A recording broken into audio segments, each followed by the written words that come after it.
Hello, everybody, and welcome out to a brand new episode of the Save Slot 3 Gamescast. This is your host, UF Gizmo, joined this week by Massive Das Hello, everyone. and Mr. CW Lanky. Hi, Dave. Boys, it's that time of the year again.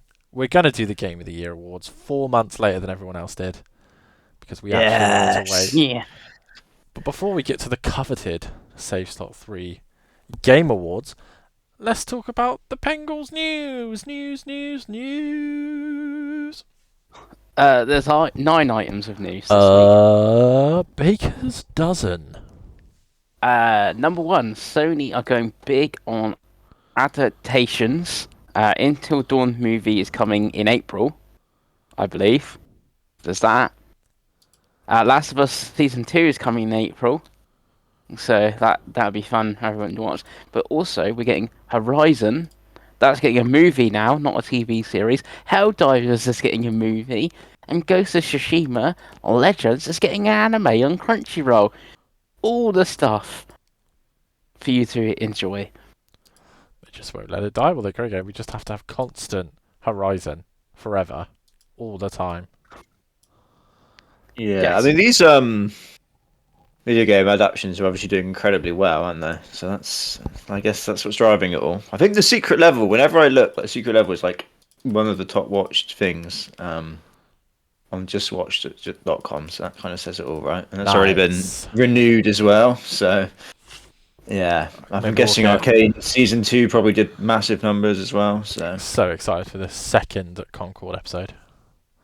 Yes. yeah, That will be a thing. Yeah, so, yeah, it's going to be interesting. Like, there's also the God of War one, but no talk of that at CES. But, like, if that's still going to be a series, or is that going to be a movie now, like Horizon?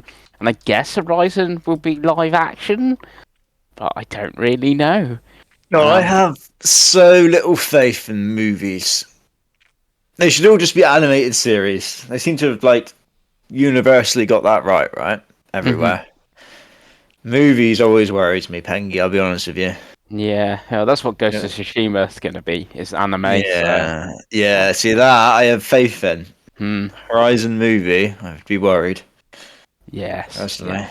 Yes. So that's films and that's coming from Sony. But what's also coming, number two on the list, is the Midnight Black range have been announced. So we're getting the Pulse headset in black now, we're getting the earbuds in black, the Edge is now in black, and the Portal is now going to be in black as well. No faceplates for the Pro though in black, which is very disappointing. But anyone getting black accessories for their PlayStation? Do you want a black Portal, Davey? Absolutely not. Oh, but you love the Portal. Yes, it's a thing, isn't it? If you've already got one, you don't really need to go and buy another one in a different colour, Pengy, do you? No.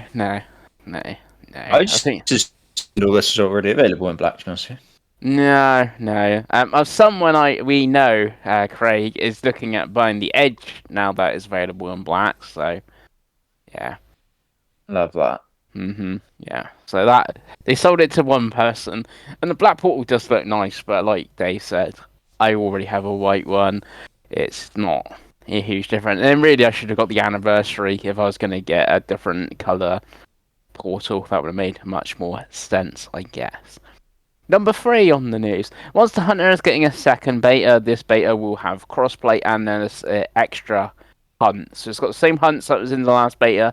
They've added an extra one, and they've now added crossplay as well in this second beta, which is mid-February, I think, like 2 or 3 weeks before the 28th. I feel like it's not really a comes out. beta, is it? That is just a demo. It right? is That is. Thursday, the 6th of February until Sunday the 9th. And then it is Thursday the 13th until Sunday the 16th.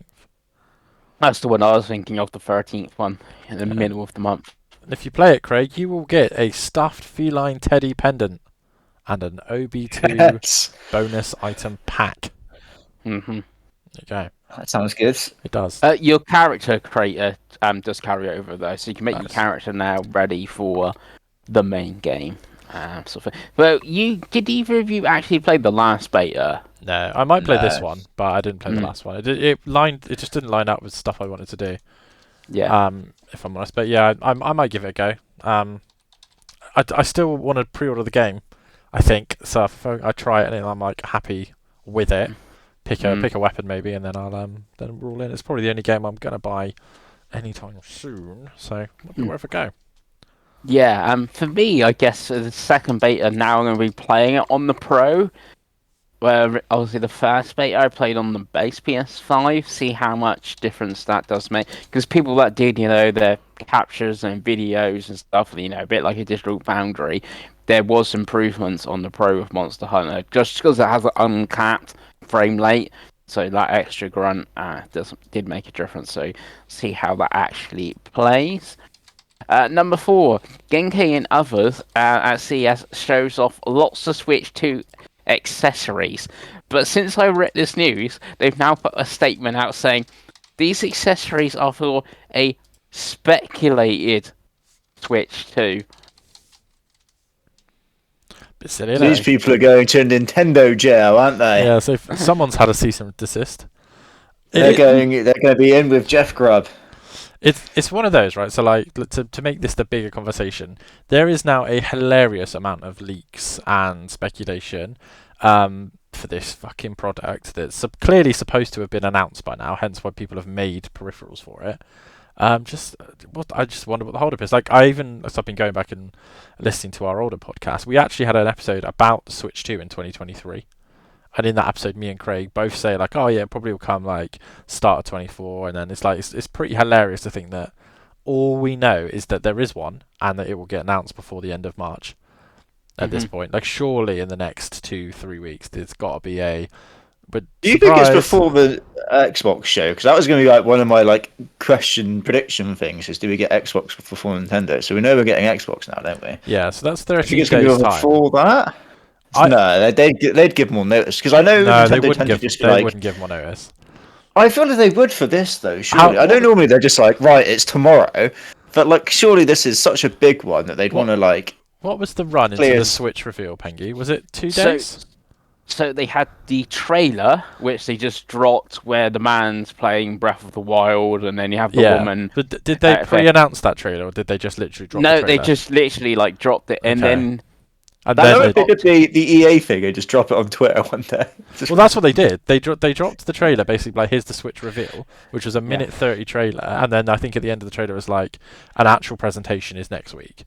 I could see them doing that. I could absolutely see them be like, here's the trailer for the Switch 2, showing off Mario Kart 9, Halo, and whatever else. Let's just speculate on that. And then like, bam, here's an hour and a half of awful, awkward Japanese people announcing Splatoon 4. And whatever else. Yeah. So last time they did the trailer in October, they did the presentation in January. It came out in March. Yeah. But obviously, it's already January, not had the trailer. So yeah. So that's because what's that? October to March is what, 5 months? No, maths, Dave. Yeah, 5 months, right? So and all the rumors say June. So if it's not the end of this month, then all of that speculation rumor is clearly not true. But to answer your question, Craig, I think it could be before the Xbox thing. The initial reveal, not the thing, but the initial reveal. I think yes. Yeah. It's going to be this month, surely. Yeah, like I said, it's Nintendo. It will be Tuesday, and they'll be like, "Oh yeah, here's a trailer," and then it'll be like, "We're going to do a show in 2 weeks," and you'll be like, "Okay, cool, GG." Yeah. Yeah, because obviously these accessories, not just Genki, other companies have also done accessories based on this speculated Switch 2. Well, they wouldn't have made them otherwise. It's not like it's not like it's an unknown company. Like it's a company that makes accessories for the Switch. So it's like they'd have to know. Like it costs us so much money to even make the molds. Like you know what I mean? So yeah. There's also be listing in like the French version of Game. Their version of listings of games and stuff, and GameSpot's got like accessories listed like SD cards and stuff like that. So Amazon, I think Amazon Japan, you can already buy some of these accessories. So yeah, crazy. All these people are going to Nintendo jail, is what I'm hearing. Because they take this shit very seriously, don't they? Yeah, they do. Yeah. Next one, at more CES news, Lenovo Legion Go S was shown at CES using SteamOS, and a Windows version was also shown, and the Go 2 also announced and shown. The Go 2 is the one with the Joy-Con like things on it, where the other two, the Go S's, are like more like a handheld all built in together. That is the difference between the Go S and the Go 2. Davey, you added this one, so what's your thoughts? Yeah, very interesting. So the main reason I added is obviously it's new tech. It's the new push. It's the first time that an officially supported SteamOS product has come to another company. So basically, Craig, the Legion Go by Lenovo is a handheld much like the Steam Deck, and now it has the same user interface and operating system as the Steam Deck. You can choose that, or you can choose Windows. The big speculation at the reveal thing that's coming soon is that Xbox are going to formally announce the Windows handheld version of their OS, which makes a lot of sense. We know it's been in testing, and basically means stuff like the ROG and the Lenovo can run Xbox's version of Windows. I think will be called Xbox OS. I think that's how they're gonna label it, and that's what the Xbox brand will probably be going forward. And yeah, so other people are making products now, and they've got a choice of having it run Steam like the Steam Deck, or having it run theoretical Windows like the theoretical Xbox handheld.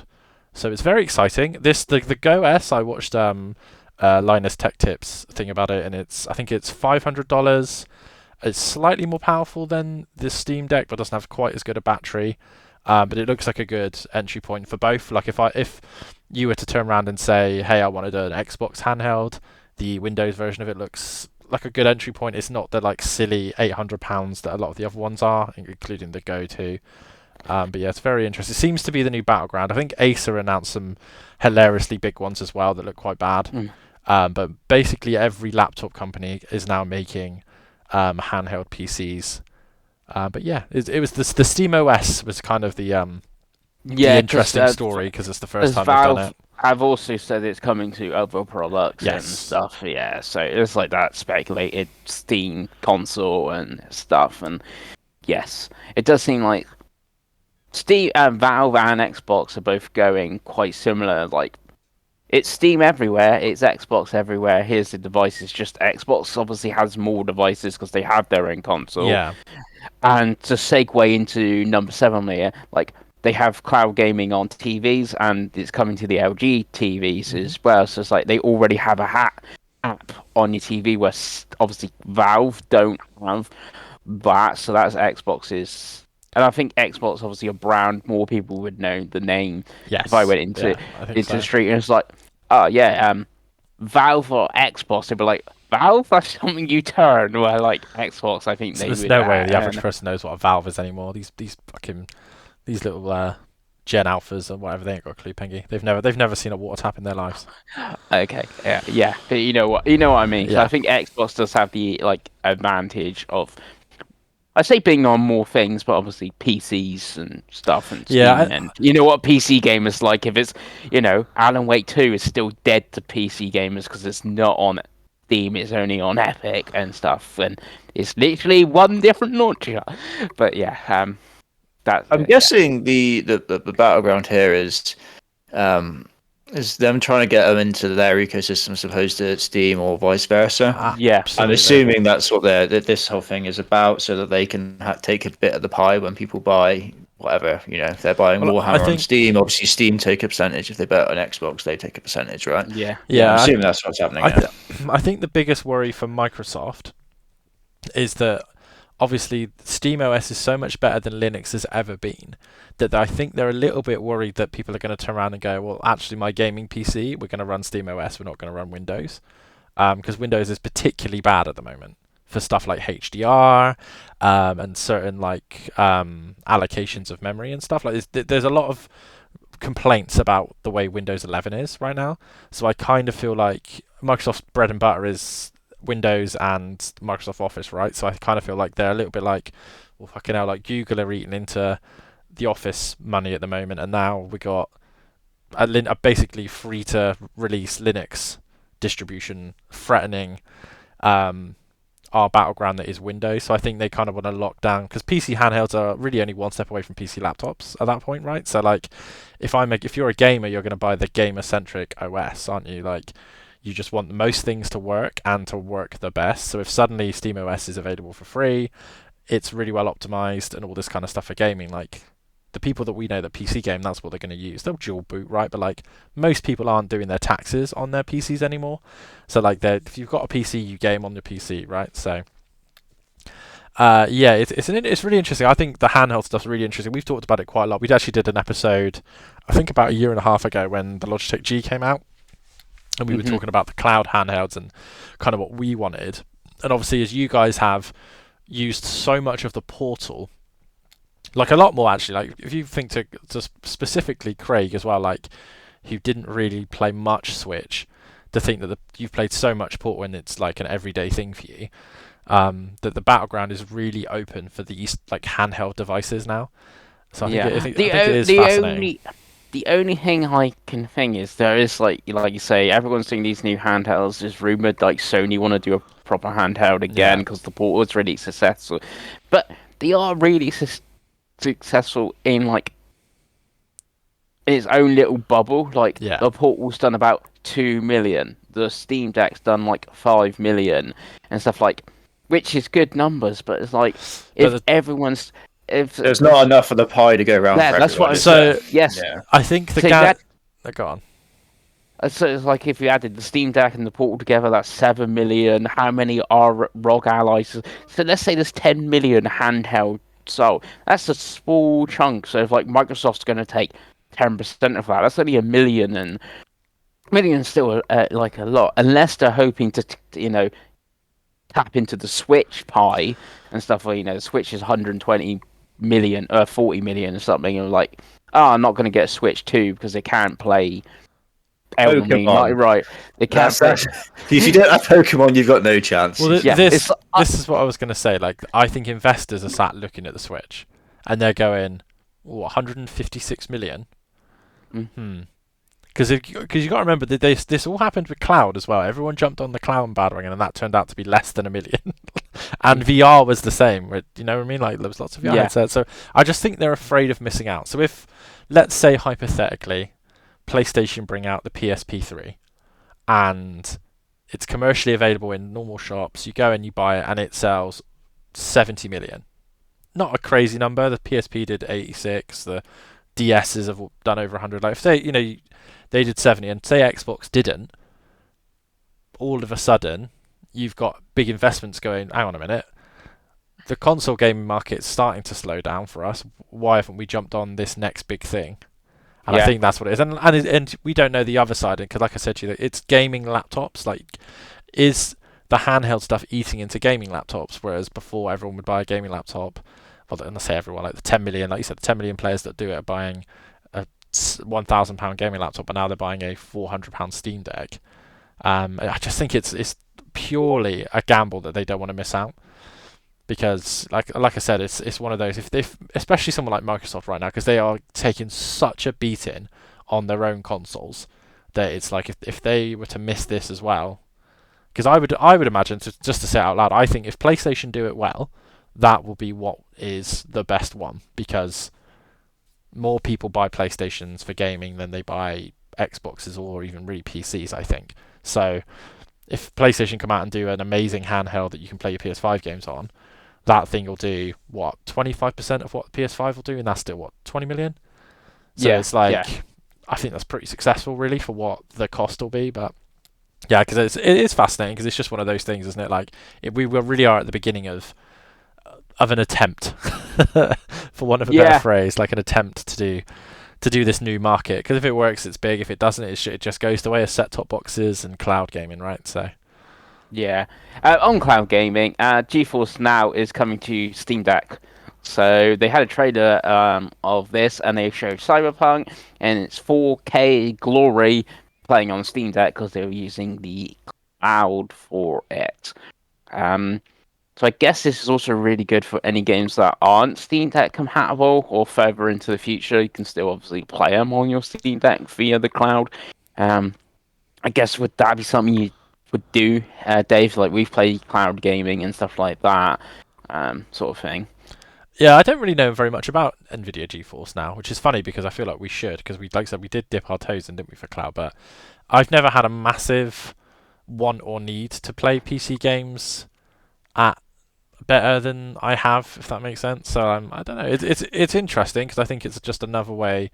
It's another PC ecosystem move, right? Because isn't NVIDIA GeForce this thing that you can play your Steam games? Is that's the main selling Yeah, point, right? So yeah, like basically. yeah. So if you got to think, obviously my old laptop was dying, but if I wanted to go, oh, I really want to play Hyper Light Breaker out soon, I could buy it on Steam and then play it through the cloud on GeForce Now, and it's like, oh, it doesn't matter. My PC is like ancient or whatever because I'm playing it through the cloud. It is a weird one. It's like you're buying PC games that you can't like run. Yeah. And then you got to pay a subscription as well to GeForce Now. But like I said, I can see the advantage on Steam Deck with games getting, if they get further ahead and like Steam Deck can't run them or something, and you've got them in, you're at home and your gaming PC at home's good enough to play Elden Ring, Night Rain, but your Steam Deck isn't. You could then play it through the cloud, like sort of thing, a little bit like how you do remote play on the Portal. But there is the subscription though on GeForce Now. That's the thing on top of it as well to have that feature. So yeah, Nice. there was other obviously NVIDIA news and that at CES about DLS4 and all that stuff coming for your 50 series cards. Craig, guess how much the 5090 is going to cost? £10 billion. You're close. It's £2,000. £2,000 for your 5090 graphics card. So, quite a few pennies that. I did bring up Elden Ring as an example, but Elden Ring Night Rain network tests sign-ups are available now. So you two can sign up to play some Elden Ring Night Rain if you want to. No, I put that one in for you, Pengi, because I feel like that's something you're going to want to do that me and Craig definitely won't. See, the thing is, I think it's only like at certain times on certain days, and it's like you can play February the 13th, but only between 7 a.m. and 8 a.m. sort of thing. And then but from what I've seen, so I don't think I'm actually going to bother signing up to it. That sounds like a lack of commitment to me, Craig. Doesn't it to you? Yeah, but you know what Pengi's like that. He doesn't like demos and stuff, so he's already sold. He's already pre-ordered it. Yeah, I don't.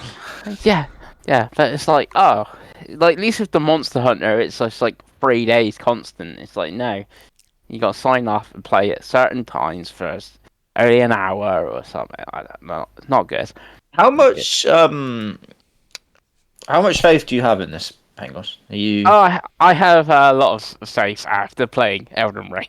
So, Yeah. yeah. Because I know I did watch Kind of Funny did their fantasy critic, and like some of them were doubtful on this. They're It's a wild little bit if they're different. they're wild if they're doubtful on anything. Yeah, but it was like the hardcore soul. They're like, oh, is it going to be an authentic Souls game and all this? Like, is it? Thinking it's just a cash grab and that. So I don't know. Yeah, it is different from to make like this multiplayer game, and it is their first like sort of attempt. Even though like there is multiplayer in Elden Ring, there is a PvP, and you can obviously summon allies and stuff. But this whole like all three people are, doing sort of like hunts together at the same time and stuff. How will all that pan out? I guess that's why they're doing a test to see how it goes. As long as it reviews well, that's all I care about. Give it some points. Yeah, exactly. Yeah. So next, we've got some review roundups. So, Yee's memoir, The Oath in Felgana, has scored an 83. Craig, this is a remaster of a remake. That's the best sort of remake, isn't it? Yeah. It's God. a remaster of a PSP remake of Yee's 3, The Book of Yee's. Okay. So, yeah. I don't know. Who's buying all this? The Ease games, Craig. Your shit. Yeah. Yeah. Lacrimosa of Dana, which I think is on PS Plus, It is is on a Plus. Yeah. Craig ass action JRPG that you I would had it on love. my backlog challenge, It, but it obviously it wasn't picked. yeah, they are like straight up hack and slashy, like that type of combat games, and they're always like they're generally pretty good. They're from the Trails developer, the Trails into Sky, Trails into Cold Steel, all those ones. So yeah, if you ever get an urge to play a hack and slashy JRPG, it's a good one. It's a good series. And I don't think they're that long either, from what I No, know. they're like 25 to 40 depending on what you want to do. And how much you want to do it, but like yeah, I think everyone I think agrees that Lacrimosa of Dana is the best one, which you can get. I think they even do a native PS5 version on disc for like Yeah, they do. £15 you can probably buy now. But then I think 10's supposed to be quite good. Is that The newest one, Nordics. Oh, Nordics. Okay, so I'm way behind. Like I have the last one I finished was Memories of Celceta, and I've played some of Lacrimosa of Dana, but I need to go back to it at some point. Yeah, but I think 10 Nordics is pretty good. Yeah. And then Freedom Wars Remaster, another remaster, is scored a 72 on Open Credit at the moment. And I segue into one of my pickups. One of my pickups this week is a digital pickup of Freedom Wars Remastered. What actually is this? I guess this is a PSP thing, isn't it? Or It's a Vita game. It's a Vita game. It's a strange one. Yeah. It was the last Sony published big title for the Vita, but it has also come to Switch, which I think is very fascinating. But Bandai Namco picked it up from Sony, and licensing it from Sony. Yeah, it's basically Craig Monster Hunter. yeah, it's like a futuristic Monster Hunter with like JRPG elements. It's really fun. I am surprised at the low scores. I don't know whether the low scores are because of the Switch version of it, but you would think it would be able to run a Vita game. So I am a little bit confused. I've seen some reviews, and like the negative is it's a Vita game still, and it's like loading times are like bad, and it's still like kind of grindy, and it's stuff. It's like okay, that doesn't bother me. That's what I've played in the first place. Yeah, I'm trying to look at the reviews on OpenCritic, and they are mostly 7s, and with the odd 8, and then like to be honest with you, the outlets I'm not familiar with have got like 6s. So it looks fine. It's difficult because I think we would all agree that 7 is still fine enough for a video game, but it obviously feels like it's crap because we want everything to be an 8. But yeah, I think I might still pick it up. I'd probably wait for a sale because it's digital only. And the weird one, like reviews are saying, "Oh, it feels like a Vita game and stuff," but it's like, but it's going to be like mission based, like because a handheld game and stuff like that. Like that works well for the Switch version.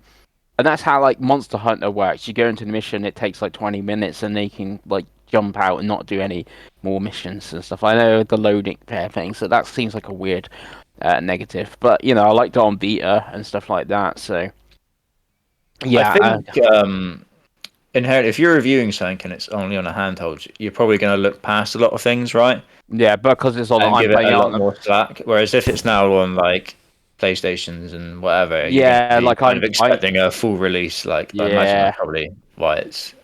Yeah, like I'm gonna play it on PS5, but obviously quite a bit of it I might play it on the Portal because you know I played it on my Vita back in the day. So I'm actually gonna play it like that myself, sort of thing. And then the last news, there's a Splatfest this week, and it's Frosty Fest. You can pick from money, experiences, or presents. Shouldn't it was just like a Christmas one, but they're just late? Yeah, it's the winter one. Dave? Yeah, it's the winter one. I've obviously picked experiences, Pengi, because I love a holiday. Okay. And I will be playing it from 11 o'clock tonight when it goes live, because I do always jump back in Splatoon 3 for the Splatfest, Craigo. Play it for my weekend, and I hop out. I thought they were done with Splatoon. No, they're like the specific new ones are done. Okay. So they're still doing like stuff like this and like the season, like the Halloween ones and stuff. Until the inevitable Splatoon 4 when it gets announced with the new console at some point in the next 2 weeks. Yeah, I was going to say Splatoon is massive. I think that's going to be an early sort of title. Yeah, it was last time, wasn't it? So I would imagine they'd do exactly the same. Yeah, and that is the news. Nice, well done, Pengi. Like Craig said, we have got a big topic this week, so we are going to start this bit off with what we've been buying, what we've been playing, and because he didn't talk a whole lot during that segment, we're going to start with Craigo. Right. So the first thing I think I played from last week, I have now finished Indiana Jones, boys. Woo. That's done. So I did obviously all the main quests. I did all of the field work, which for Dave is like the side quests. Mhm. There's not very many. And then I did some of the mysteries as I like came across them, but I didn't exactly go hunting them out or anything like that. I think I might have done them all in the secondary, because I feel like I got an achievement for that. But that might have just been more chance than anything else. Ended up taking me, according to true achievements, 22 hours. So that's not bad. That's kind of probably exactly where you'd want to be on that sort of game, right? I think I did see Ryan. Is it McCarthy? His name is the IGN dude, Yeah. Tesla guy. I think he tweeted out that he'd done like 30 hours, but I think he'd done virtually everything. So yeah, I think 22 is quite happy with that. Quite happy to put it down and leave it at that point. Really like the end. I do think the game. I don't know if Pengi would agree with this. I do think the best area is actually the first area in the Vatican. Yeah, the Vatican is pretty good. Yeah, I really like the Vatican bit, but I do. It does kind of. I mean, the rest of it is good, but I think the Vatican is just the strongest. Yeah, that's that done. That's that over. And basically hop back over to the PlayStation again, straight into the backlog challenge, boys. You know, January is backlog month, as I think me and Penguins has decided, definitely. Probably Yeah. Dave as well. Yeah. So yeah, straight into Space Marine 2, Nice. which I did pick up on Black Friday. And I've finished it. I've done all the main quests, and I've done all the operations. I think it took me about 18 hours. Which, looking at it, it's around the same sort of time as you, I think, Penguins. Yeah, yeah. Um, Did they have how many new operations? When I played it, they had 6, I think. I think there's 8 now, so yes. Okay. Which that would also make sense as to because you get trophies for every one, right? Yeah. I don't think I got them for the last 2. Okay, yeah. Maybe that because I was wondering. I was like, "Oh, this is weird. Why am I not getting a trophy for the end of the thing?" So maybe that's why I didn't fill it out at the time. But that makes sense now. Yeah. I absolutely loved it, boys. Hell I yeah. thought it was brilliant. Yeah, I thought it was so good. It's kind of. It was kind of like a mixture of like Doom, Helldivers, and Gears. It's kind of what I would want the Helldivers to be, in all honesty. I kind of fell off Helldivers quite quickly. Never really played it on my own. Just 'cause it felt like didn't really feel like I was doing anything for a reason. Whereas this is like it's got that kind of chaotic combat, but it's there's a story, there's objectives. I know what I'm doing, kind of thing. It very much feels like an old school like console game. Whereas to me, like something like Helldivers feels a bit more like PC. Which I very much like the old school console game. I played the whole thing on the 30 frames mode, the fidelity Ooh. mode. Really? Yes, because I pretty much always start on that mode when I open up a game, and then I'm like, oh, if I don't like it, I'll just switch just to see. Because I think 30 frames can kind of feel different on different games. Yeah, completely agree. Banishers is a good example of that. I tried that on the 30 frames mode, and I lasted about 30 seconds, and I was like, "Oh my god, I need to change this very quickly." Whereas this, Yeah. I was like, "Oh, this feels absolutely fine. This feels amazing to me." I was going to say Silent Hill 2 felt like fine in 30 frames, and that Yeah. being a lots of slow, more methodical game, it didn't really need to be 60 frames. But what I was surprised with Space Marine 2, because there's a load of action happening and stuff, I thought you might have gone for 60 frames. Yeah, it is, but I feel like it's not very like you don't have to be like fast. It's not twitchy. Do you know what I mean? It's, Okay. Yeah, so I played on that. I think it looked incredible. Looks absolutely gorgeous. The environments are just like top notch. They look so good. There's so much detail. And the character models are great. Your big like chunky dude in his massive armor. The way he moves. The sound's cool. The combat. Like the guns have such a thud to them, and like every shot you land feels like it has impact. Even the hack and slashy combat feels pretty cool as well. There's a parry system in there. There's different melee weapons you can have. I quite like the power sword, just cleaving people with that. So yeah, I completely love this game. Absolutely fantastic. So yeah, I would definitely recommend it to everyone. I think there's going to be a third one, so I wouldn't worry. Yeah, it's done rather well. And even like, because I was doing the operations with just with randoms, so I was kind of matchmaking them. And I'm playing it a few months after launch, which normally with this sort of game you'd be like, oh, am I going to be able to find people, right? Because normally this sort of game you would have people at launch. That's kind of it. But I was finding games very quickly. So did you try the multiplayer? No, I haven't done. It's so good. Yeah, it's good. It's so like the first one has pretty much the same multiplayer, and just before the second one came out, I did pop it in on my old laptop on Steam, and there was still thousands of people playing that multiplayer. Like, people love Warhammer 40,000. It is wild. It's such a good universe. I know we've talked about it on the show before, but it's tied with the Lord of the Rings for my favorite universe. Like, shit. It is really cool. So obviously, cool. I have no Warhammer knowledge, experience, interest. Yeah. So I went into this is the first time I've ever had anything to do with that kind of world, that lore, and it is awesome. Yeah, it's such like the Space Marines are so they're so cool. The whole cultist religion of it going. Yeah, it is awesome. It's fantastic. The Emperor protects, baby. And the even Emperor protects.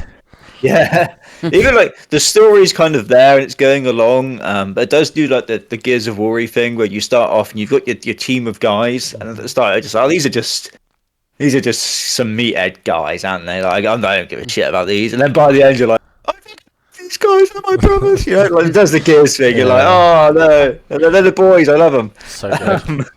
Yeah, so yeah, I very much enjoyed my time with Space Marine 2. And spoiler alert for later, it might be making an appearance on my list, definitely. I put a little tick next to Space Marine 2 for you as well, Craig, in your backlog challenge. Yes.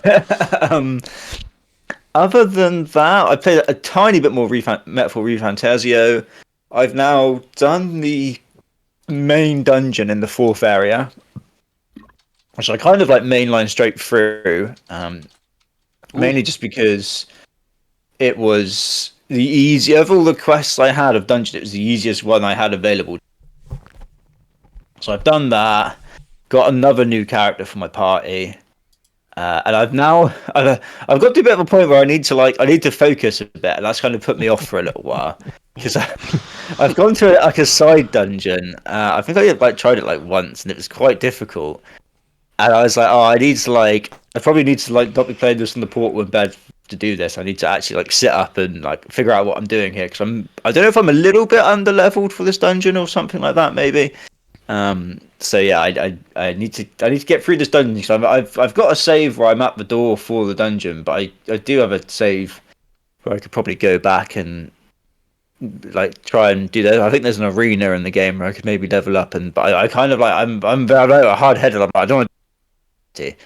I'd rather somehow bullshit my way through this dungeon if I can, So yeah, I need to do that. I need to kind of just get this dungeon done and then figure out if there's a way I can level up a little bit. I imagine it's probably going to be through this arena side quest, which I think I've opened up, but I've not necessarily played around with. So I need to go back to that, and yeah, need to just figure out a way to get through this dungeon, essentially. Actually, if I can, then I do have a save available that I can go back with. It's only half an hour or so, I think, but trying to avoid that. And then, so I've done one backlog game, right, boys? Mm-hmm. So I thought, we strike where the iron's hot, right? Let's go for number 2 straight away. Yeah. So this morning I did start my first Naughty Dog game, which is The Last of Us Part 1, which is a remake of a remaster, I believe, Pengles? Yes. Yes. So it's the opposite of Geese. This is a remake or remaster, not a remaster of a remake. Which means that soon we'll be getting the director's cut, so that's exciting, right? Yeah. like I said, I've never played a Naughty Dog game. This is my first one. I'm quite enjoying it so far. I mean, I guess there's no real spoilers for this game, is there? 'Cause it's been out for so long at this point. Yeah, But people have I watched the TV show and stuff like that. yeah, I'm with girl number 2 now. And I'm trying to drop girl number 2 off, essentially. I think that's where I am in the story. Yeah. I've got to say, opening wise, one of the best openings I've played in a video game. Fantastic. So good. It does such a good job of hitting you with the characters, setting up the world, getting the story going, and kind of getting those like big emotional beats going very early. Yeah, it's fantastic opening, definitely. You can really see that the like just the attention to detail, and again, that's what like just strives through everything I like play so far. Everything looks fantastic. Weather effects are amazing. Don't think it's quite knocking. I still think Horizon Zero Dawn is the best weather I've ever like seen in the game. I don't think it's quite knocked that off yet, but yeah, very very good in that sense. How are you playing this? Are you playing in 30, 60, ray tracing? So 30, I believe. Okay, so you'd have the ray tracing, I think, as well. Yes. So yeah, I'm doing it in 30. Weirdly, HDR is turned off by default as well. I had to make sure I turn that on. But yeah, I left it in 30 again. I tend to do that, and I've not found it feels at all like slow or sluggish to me. It feels absolutely fine. So yeah, I've not really felt a need so far to be like, oh no, I need to change over to the 60 frames mode. So yeah, it does look very very pretty. Gameplay wise, I like it. I always struggle with stealthing video games. I'm kind of doing the classic Craig thing where I'll stealth for about a minute and 30 seconds until I like just lose patience. That's kind of where my window is. I might kill 2 guys stealthily, and I'm like, I am not sitting in this bush and waiting for them to go through their walking patterns. Fuck that. Let's just get some people dead, right? Mm-hmm. So I've kind of been playing it a bit like that, which I think I don't think it like forces you to stealth too much, or hopefully it doesn't anyway, as it goes on. But yeah, it's not been too bad like gameplay wise for me. But yeah, I'm enjoying what I've played so far of that, definitely. And then I think the only other thing I've played, and playing this with Davey, is It Takes Two, right, Dave? Oh yes. Isn't that from last year's backlog or the year before? I don't know, I can't remember. We did start this ages ago, didn't we, on Xbox? But Yeah. we're now starting it again on PlayStation. Yeah, we've gone past where we were. I think we were still in the first chapter when we played it before. If I remember rightly. We're into the second chapter now. I think we must be quite near the end of the second chapter as well.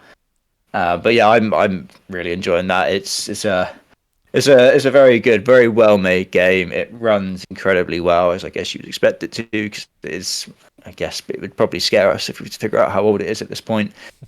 But yeah, it looks very pretty. The puzzles and the mechanics of the game, I'm really enjoying so far. We've obviously done the hammer and the nail in the level, and I think we've been doing one of us has a gun, and one of us has a blowy uppy gun in the second level, right? Mm-hmm. So yeah, I'm really enjoying it. I don't know if you want to speak on it as well. Yeah, it's really good.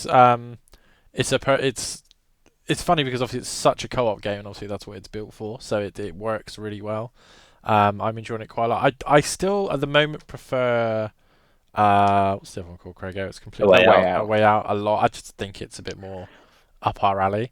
But yeah, really enjoying apparently It Takes Two gets a lot better as it goes on. That's what one of the guys in work always says. He says, yeah, the more the further you go, the better it gets. So yeah, definitely. And like I said, this team is amazing at what it does, and yeah, it's been fun. It's been unfortunate that I haven't had a lot of time, because I'd love to sit there with Craigo and basically smash it out in like 5-6 hours or whatever, but it just hasn't lined up. But the couple hours we've played have been really fun, and I'm looking forward to getting to it. And I'm sure we will finish it and get that platinum trophy as well. As we go, I am dominating Craig on the mini games currently. Yeah, Dave's like Mario Party, and is it WarioWare? Yeah, mini games as well. His experience in that is shining through. Yeah. I think it's 3-1 at the moment, right? I think the only one I won was the tug of war, which you just got to press triangle. Yeah, and I think repeatedly. were. I think that turned into a test of patience more than anything. Yeah, I else. think I was just like, you can have it. It's fine. Like, at this point, We've been going for a while, Pengi. I was like, I'm not letting this go, Dave. I was just I like, will it's sit fine. here for 20 minutes if I have to. I was like, I can't risk carpal tunnel, so like, you can just have it. It's all good. All I always hear about that game is something to do with the book. Is he really annoying or He, something? he's annoying, but I think he's funny. I find Yeah. the characters more annoying, but I think that's the point. To be honest with you, I think they're supposed to be annoying. But yeah, the book is funny. I mean, me and Craig watch a streamer called Rain Alvarez Jr. and it just reminds us of him. So I kind of think we're just like, it's funny, sexy Latino man. Yeah. And we're like, we're paying attention, but we're also joking around with that, aren't we? So I Yeah, guess we're pretty not. much. Yeah. And that's it from me, I think. So I don't know if you want to carry on, Davey. Yeah, we'll starting get to me, and then Pengi can talk, and I can take a little bit of a break before we get to lots of Dave talking. So what should we start with? So pickups. I have a negative pickup, which I suppose is a pick down. Which is my Xbox. An unpick. The Xbox is gone. Rip. Series S sold it. £215 for it, which is quite good considering, really. Yeah, just wasn't using it, wasn't planning to use it. I have done videos before about why, and Chris has basically said the same as I do. So Craig is now the only Xbox owner amongst us, and this is actually No, I'm currently using an Xbox now. I mean, yeah, it's true. This is an Xbox. We all have Xboxes in our hearts, don't we? That's their new thing. But yeah, like, as for an Xbox specific console, yeah, it was the right time to let it go. It's just one of those things. I don't have the time for two big ecosystems that require subscriptions and stuff, and I've kind of decided I was enjoying the PS5 more, and the fact that you can buy and sell physical games for me, because obviously I didn't have an X, it's fine. But yeah, the Series S was kind of a reprieve when I got it back, because if you remember, I sold the Series X about 6-7 months ago, and nothing really changed in that time. So I was like, well, I might as well get rid of this one as well. So that's gone. It has been replaced, Craig. It will be replaced by a Steam Deck OLED that isn't here yet. We go again. We go again. I think, like I said, I've talked to Chris about it, and I did a whole video. I think I'm more prepared for that life now, in the fact that I'm playing a lot more handheld anyway. But we'll see. Like I said, like Craig will be cynical, and Pengi will be Pengi. So we'll see. It's cynical, realistic. You're incredible. You're a very cynical man, Craig. Very cynical man. Like, I believe in Pengi's laptop. Yeah. But you believed in the VR. Yeah. So the only thing with the laptop, like, I do have stuff planned. Like, Eternal Strands is the 28th of January on Game Pass. Avowed. That's 2 games, and the Xbox is gonna do the developer direct, so there might be something in March. There's Hyperlight Breaker. It's your Game Pass machine, isn't it? So, it is literally the logic there.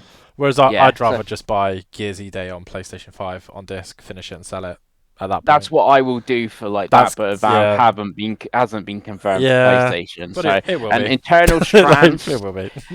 And Internal Strands is like it looks like a £25 sort of game. So I doubt it's gonna have a physical. So it being on Game Pass, give it a try. If I like it, I like it. If I don't like it, I don't like it. That's the whole point. There is PC games like Hyperlight Breaker is next week, which is only on Steam, that I am keen on. So yeah, and like I said, like all of those Xbox games that are at the Xbox Direct, all of them have pre-purchase or wishlist on Steam, and all of them say on the side your PlayStation 5 controller will work, so they already have PlayStation prompts. They're going to come to PlayStation, so we'll cross that bridge when we get to it, Craig. But that was the pickups and pick downs.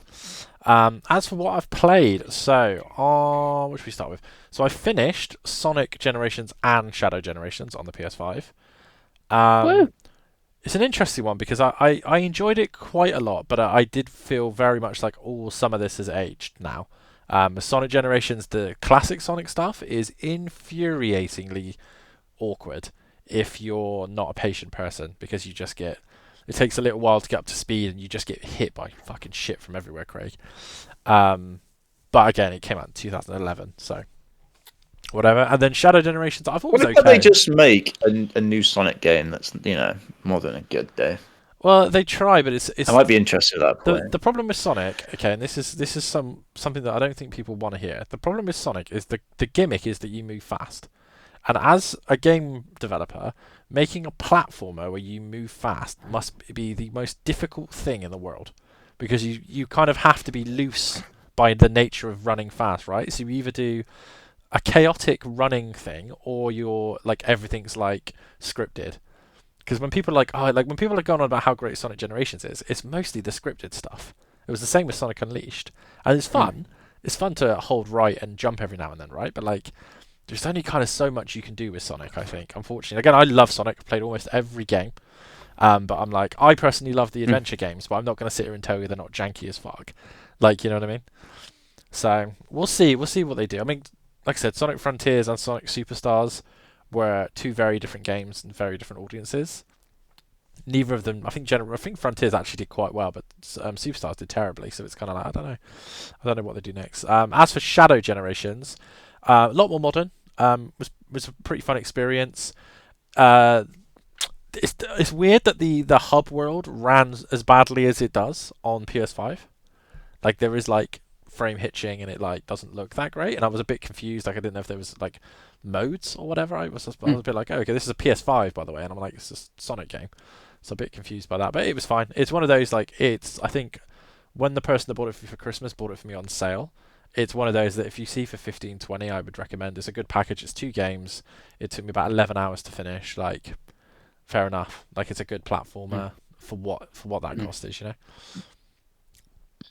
And to segue onto another good platform on the PS5, Pengi, I have started Epic Mickey Rebrushed, which I'm enjoying a lot more than Sonic and Shadow Generations. I'm about 2 hours in. Ooh, surprised. It's really fun. Like I didn't play it on the Wii. I really like the thinning mechanic and the painting mechanic. Like it adds some interesting puzzles. It's a bit collectathon-y. Like it's kind of like open hub areas. It controls really nicely. It looks really good on PS5. Does it have gyro controls? If it does, I'm not using them. Okay, I was just thinking because obviously originally it was a Wii game and you're using the Wii mode to Yeah, I would stuff. imagine it does, but it works absolutely fine with the 2 sticks. And it's not felt like I'm playing a Wii game. You know, like sometimes Wii U games on the Switch feel like you're playing a Wii U game on the Switch, whereas I haven't really felt that at all. We're playing it on the PlayStation 5. Okay. But yeah, again, it's a very cheap game. It's a THQ game. It's the team that did the SpongeBob ports, I believe. It's Purple Lamp, and it's really good. It's really enjoyable. AA platformer. Yeah, really high quality game. Really recommend it, and I'm looking forward to finishing it. I know it's not a huge game. I think it's probably like a 5-6 hour game, so I can't imagine it will take me too long. But yeah, really, really enjoying Epic Mickey, and I do recommend it. And then the only other thing I've played, and a game I finished, Craigo, is Yakuza Kiwami on the Switch. Finished the game. I did 80% of the sub-stories. Not doing Mahjong. Mahjong can fuck off. I ain't bothering. Yeah, I think it was a 23-hour playtime, according to my my Switch save. Thoroughly enjoyed it. Really, really fun game. And There's that 2 Like a Dragon / Yakuza games finished now for you. yeah, Dave. so I've done like technically the second game, and then the like 0.5 game between 7 and 8. So there we go. I couldn't have done a more weird order if I tried, right? But yeah, I'm going to play some more of them. I'm probably going to play Kiwami 2 next time I see it, because it's on. Obviously, I really enjoy playing Yakuza Kiwami in handheld, so I will probably pick it up on the Steam Deck, the second game, when it goes on sale. I think all the games are RRP for $15.99 anyway, but when it drops to like £5-6 like it usually does in a sale, I'll pick up Kiwami 2. Have they just got that bundle? They normally have a Yakuza There's bundle. loads of bundles. There's like a Yakuza series starter bundle, which is the first 5 games plus 0, and they do a Like a Dragon bundle, which is Like a Dragon, Gaiden, and Infinite Wealth, and they do that on all the platforms, even Xbox. So yeah, I'll probably pick up Kiwami 2, like I said, next time it's on sale, and play it. But really good. And Pirate of the Dragon, whatever, Like a Pirate, what the fuck it's called, looked really good when we watched that yesterday. So Yakuza's great, RGG are the best. It's never going to end. They're like Pokemon at this point. There's like 1 or 2 games a year every year. You can't escape Yakuza. Nor will you want to. But it actually runs well. It does run well, even on Switch. Yeah, so Yakuza Kiwami runs a lot better than Pokemon Scarlet. So if you want your one-word review from Dave, that's what that is. But yeah, I know it's been a discussion on the forum about Zero. Mm. I know the story of Zero. I think the Majima stuff is more important than anything with Kiryu in Zero, because Kiryu's is basically just like the first 2 minutes of cutscenes in Kiwami. To me, it's like, oh yeah, he's a cool dude, and this is his like brother and sister ish kind of from an orphanage. But like Majima has like a whole arc in Zero, like, and how he becomes the Mad Dog is the whole plot of Zero. So it's a shame that Craig won't play it because it's in Japanese. I don't know why he can't just put the text on and turn the volume off and just accept his fate. But Yeah. Dub, not dub. Right, but maybe I'll play Zero when it comes, if I get it on a sale, right? Because it's a similar game. But yeah, Accuser's great. Gonna play the rest. But that's me. So Pengi, what have you been buying and playing? So pickups. One of them I mentioned, Freedom Wars Remastered, because at Christmas I obviously got Christmas money, bought a PSN voucher so I could renew my PlayStation Plus for the year, and I still had credit left over, and that paid for Freedom Wars. So that, which should have been downloaded by now, but I haven't played anything of it. Then the other pickup I got is, I'm currently using it right now, is a new headset. Yeah, obviously my old one was old. I don't know if that was the problem last week or not. The little headphone jacky bit, I feel that was the thing. But then this has got the same thing. It has like a box, and the headphone jack goes into the box, and then the box then plugs in through USB into the laptop here and stuff like that. But it is like Discord certified in that. It's like when you go to your settings to do, you can check your voice and stuff. It's like, this is a certified headset. So I don't know if I sound any better or any worse, but it has got that weird tick next to the headset now as well. I haven't actually used it on the PS5 to play video games yet, but that is the pickups, I think. And then I played it some more. I don't know if I finished Indiana Jones last podcast, but I had finished Indiana Jones since then, just in case I didn't. I barely did any side quests. I think I might have done 2. I think I did 1. I think I did both of them by accident as well. Right, that was the best of it. Of them, so I think Craig's passed out. He's passed out. He's passed out of a shock. I did side quests. He was just cuddling his So Xbox. proud That's what he was doing. He was like, "It's okay. I'm still here for you." Yeah. So I finished Indiana Jones, and maybe it'll come up later on again. Maybe. So I played them for that. And then, as Craig alluded to, it's backlog month. I've been playing Mafia on PS5. There's the PS4 version of the game, but playing it on the PS5. Also, I'm playing it on the Pro, so it has the PS4 boost options. Obviously, so I've never played the game before, so I don't know if that game looks good or not, but it looks really good. Like the water, like the puddles and stuff, like the reflections, that is like really good. It's like, is this the Pro doing this with PS4 boost, or does the game just look really good? It looks really good on Xbox One S. So I'd like to think it's just the standard. I don't know. The game, yeah, of the game. It's a good looking video game, definitely. Mm-hmm. Yeah, because it's supposed to, it's like, it's how it's titled Definitive Edition. It's like, oh, it's a remaster. It feels way more than a remaster. Yeah, it's definitely a remake. Yeah, it's like one of those like, yeah. Have you played the original Mafia? Thank you. Sorry. No, I haven't. Because I have it on original Xbox, and it's like Silent Hill 2 to Silent Hill 2 remake difference.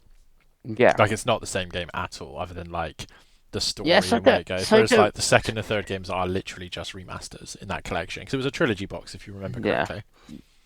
Yeah, so I don't know why they didn't market it more as a like, from me on the outside looking at it on my PlayStation dashboard, it's like, oh, this is a remaster of Mafia.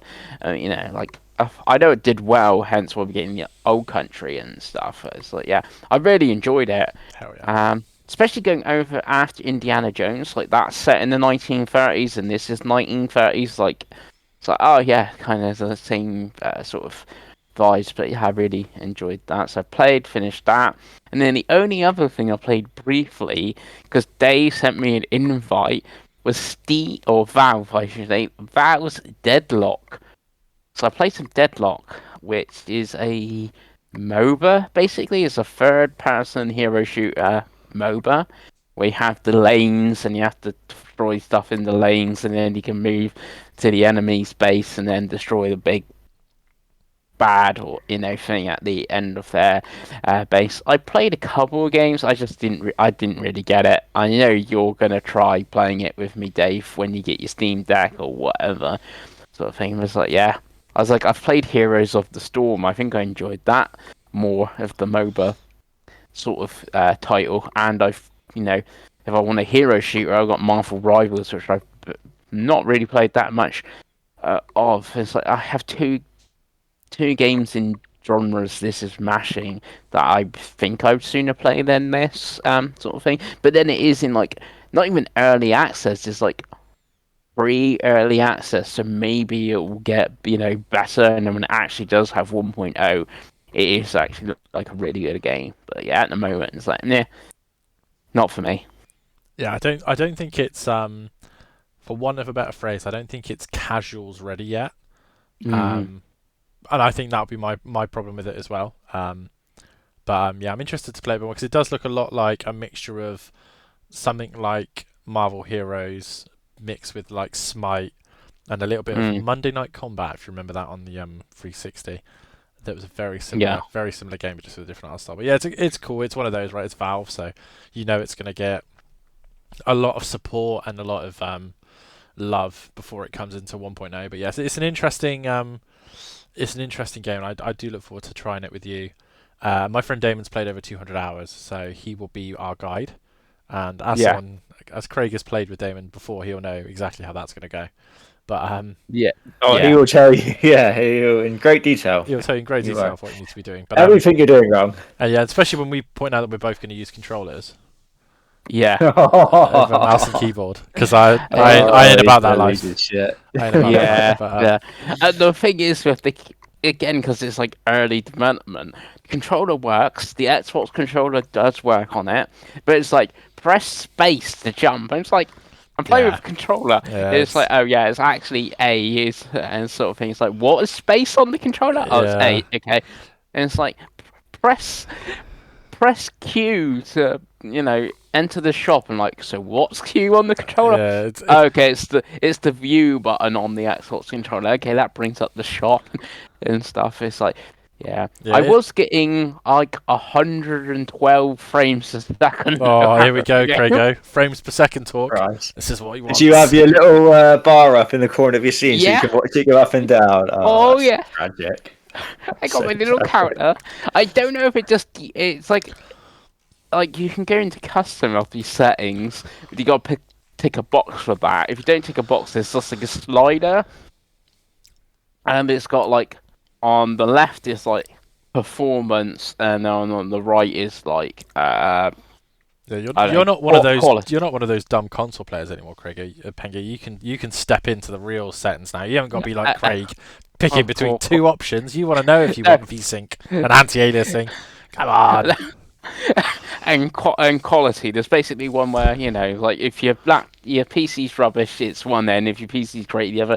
Mine is like closer to the good, like before. It's like the 75% towards the performance sort of thing. But I don't know if that's just default or what it thinks my laptop can do, because it doesn't look that great. And then I put the frame rate counter and I was like, oh yeah, we've got 120 odd frames here and stuff like that with VSync on, as you say, Dave. So it's like it doesn't actually ever drop; it just keeps it the same. So yeah, I love it. There's that thing. I don't think we ever reached 144 frames. There's still time, Pengi. If you just tweak a little bit more. Yeah, but then the thing is, it didn't really feel. Again, Craig saying like the 30 and 60. Again, I don't know if it's because the screen is like 17 inches, but then I know people monitors aren't normally that big. It didn't really feel that much different than playing in like 60 frames a second. Like you listen to like Digital Foundry and like, with the PS5 Pro and stuff. It's like, oh yeah, but you can now play this game in 120 frames a second. It's amazing. It's like, well, I'm playing Deadlock here at 120 frames a second, and it doesn't seem that much different. Maybe if I get to 60 frames or something, I'm like, oh, this is awful or something. If I did that sort of thing, I don't know. Maybe that's a thing I could see at some point. But yeah, it gives you lots of options if you want. I just went whatever the default was, and yeah. But maybe I could have tweaked it. That bit more tweaking. As soon as you become a true PC bro and you're like, you go back to a console and you've got to play in 30 frames and you're just like, you're vomiting everywhere. You're just like, what is this crap? What is this? But you'll be fine, Pengi. Be alright. Yeah, that's got to be me when hopefully I can get with like a Valve running at 60 frames. And then Craig's just sat there and he's 30 frames a second. It's when I'm playing that on Steam Deck at 11 frames per second on low. And I'm just like, yeah, this is video games, boys. 6 frames on the Switch too. Can't wait. Yeah. But that's all I've played. I've literally just been playing Mafia, which took me like 11 hours, I think. Nice. So yeah. Probably one of the best games you've ever talked about on this podcast. Pretty talked about Last of Us. No, it's pretty good. No, pretty just good because you've got Craig over to your side, he's not. He's good. He's smarter than that. He's not going to be like it's 10 out of 10. He's like it's all right. Stealth rubbish. Guns suck. Story's good though. 9 out of 10. It's fine. Because that's my problem with The Last of Us, Pengi. It's not that it's a bad game. It's that everyone talks about it like it's the second coming of Jesus. Like it's the second coming of Sleeping Dogs. And it's not Sleeping Dogs. Yeah. But does look a bit Jesus. Yeah, but that's because he's a weirdo. A weird woke loser, Craigo, am I right? Anyway, before we get too much into the mire, let's get to our topic of the show. Tots. So, boys, unfortunately, we haven't got the suits on, but it is indeed the Save Slot 3 Game of the Year Awards show. There's lots of people here. Keely's here. We've got Craig as a Muppet in the corner.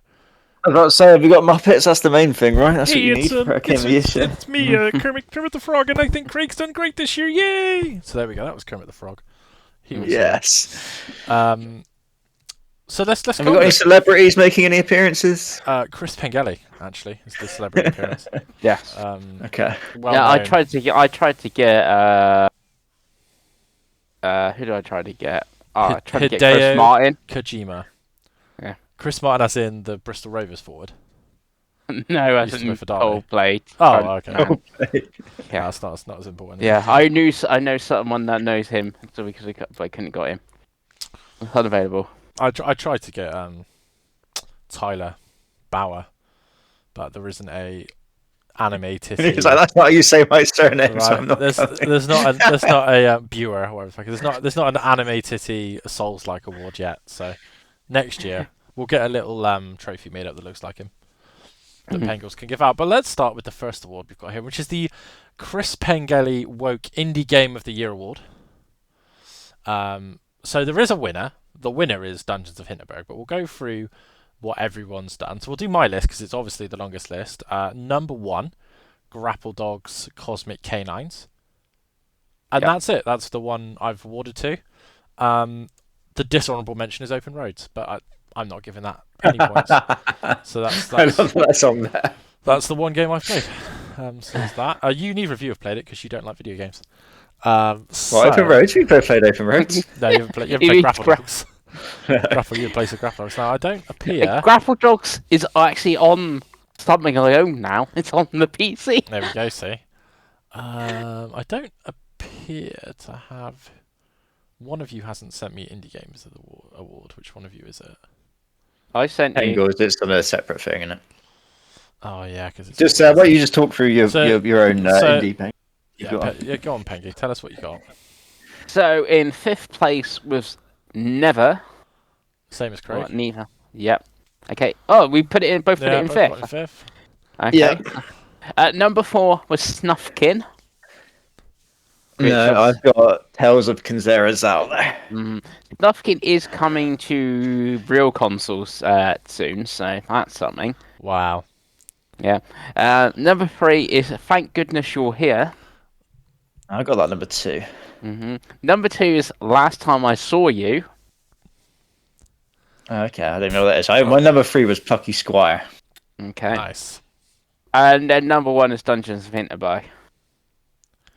Yeah, it was just the same as me. Yeah, so that's Which is a great game, to be fair. It's fantastic. Which is the official Safe Slot 3 indie game winner. So congratulations, Yeah. Dungeons of Hinterberg. It is pretty close mining. So I guess Thank Goodness You're Here would be second, and then Never. Yeah. So you got 3 the same. Yeah, so there we go. I think you'd like Tales of Considerous out as well if you played it in fairness. Yeah, I've got it downloaded to play at some point. Absolutely not. Utter woke nonsense, to quote my dearly departed Sean Dyche. So let's get on to a much more interesting award, Craigo, which is the Publisher Studio Platform Holder of the Year award. So we do again have a consensus.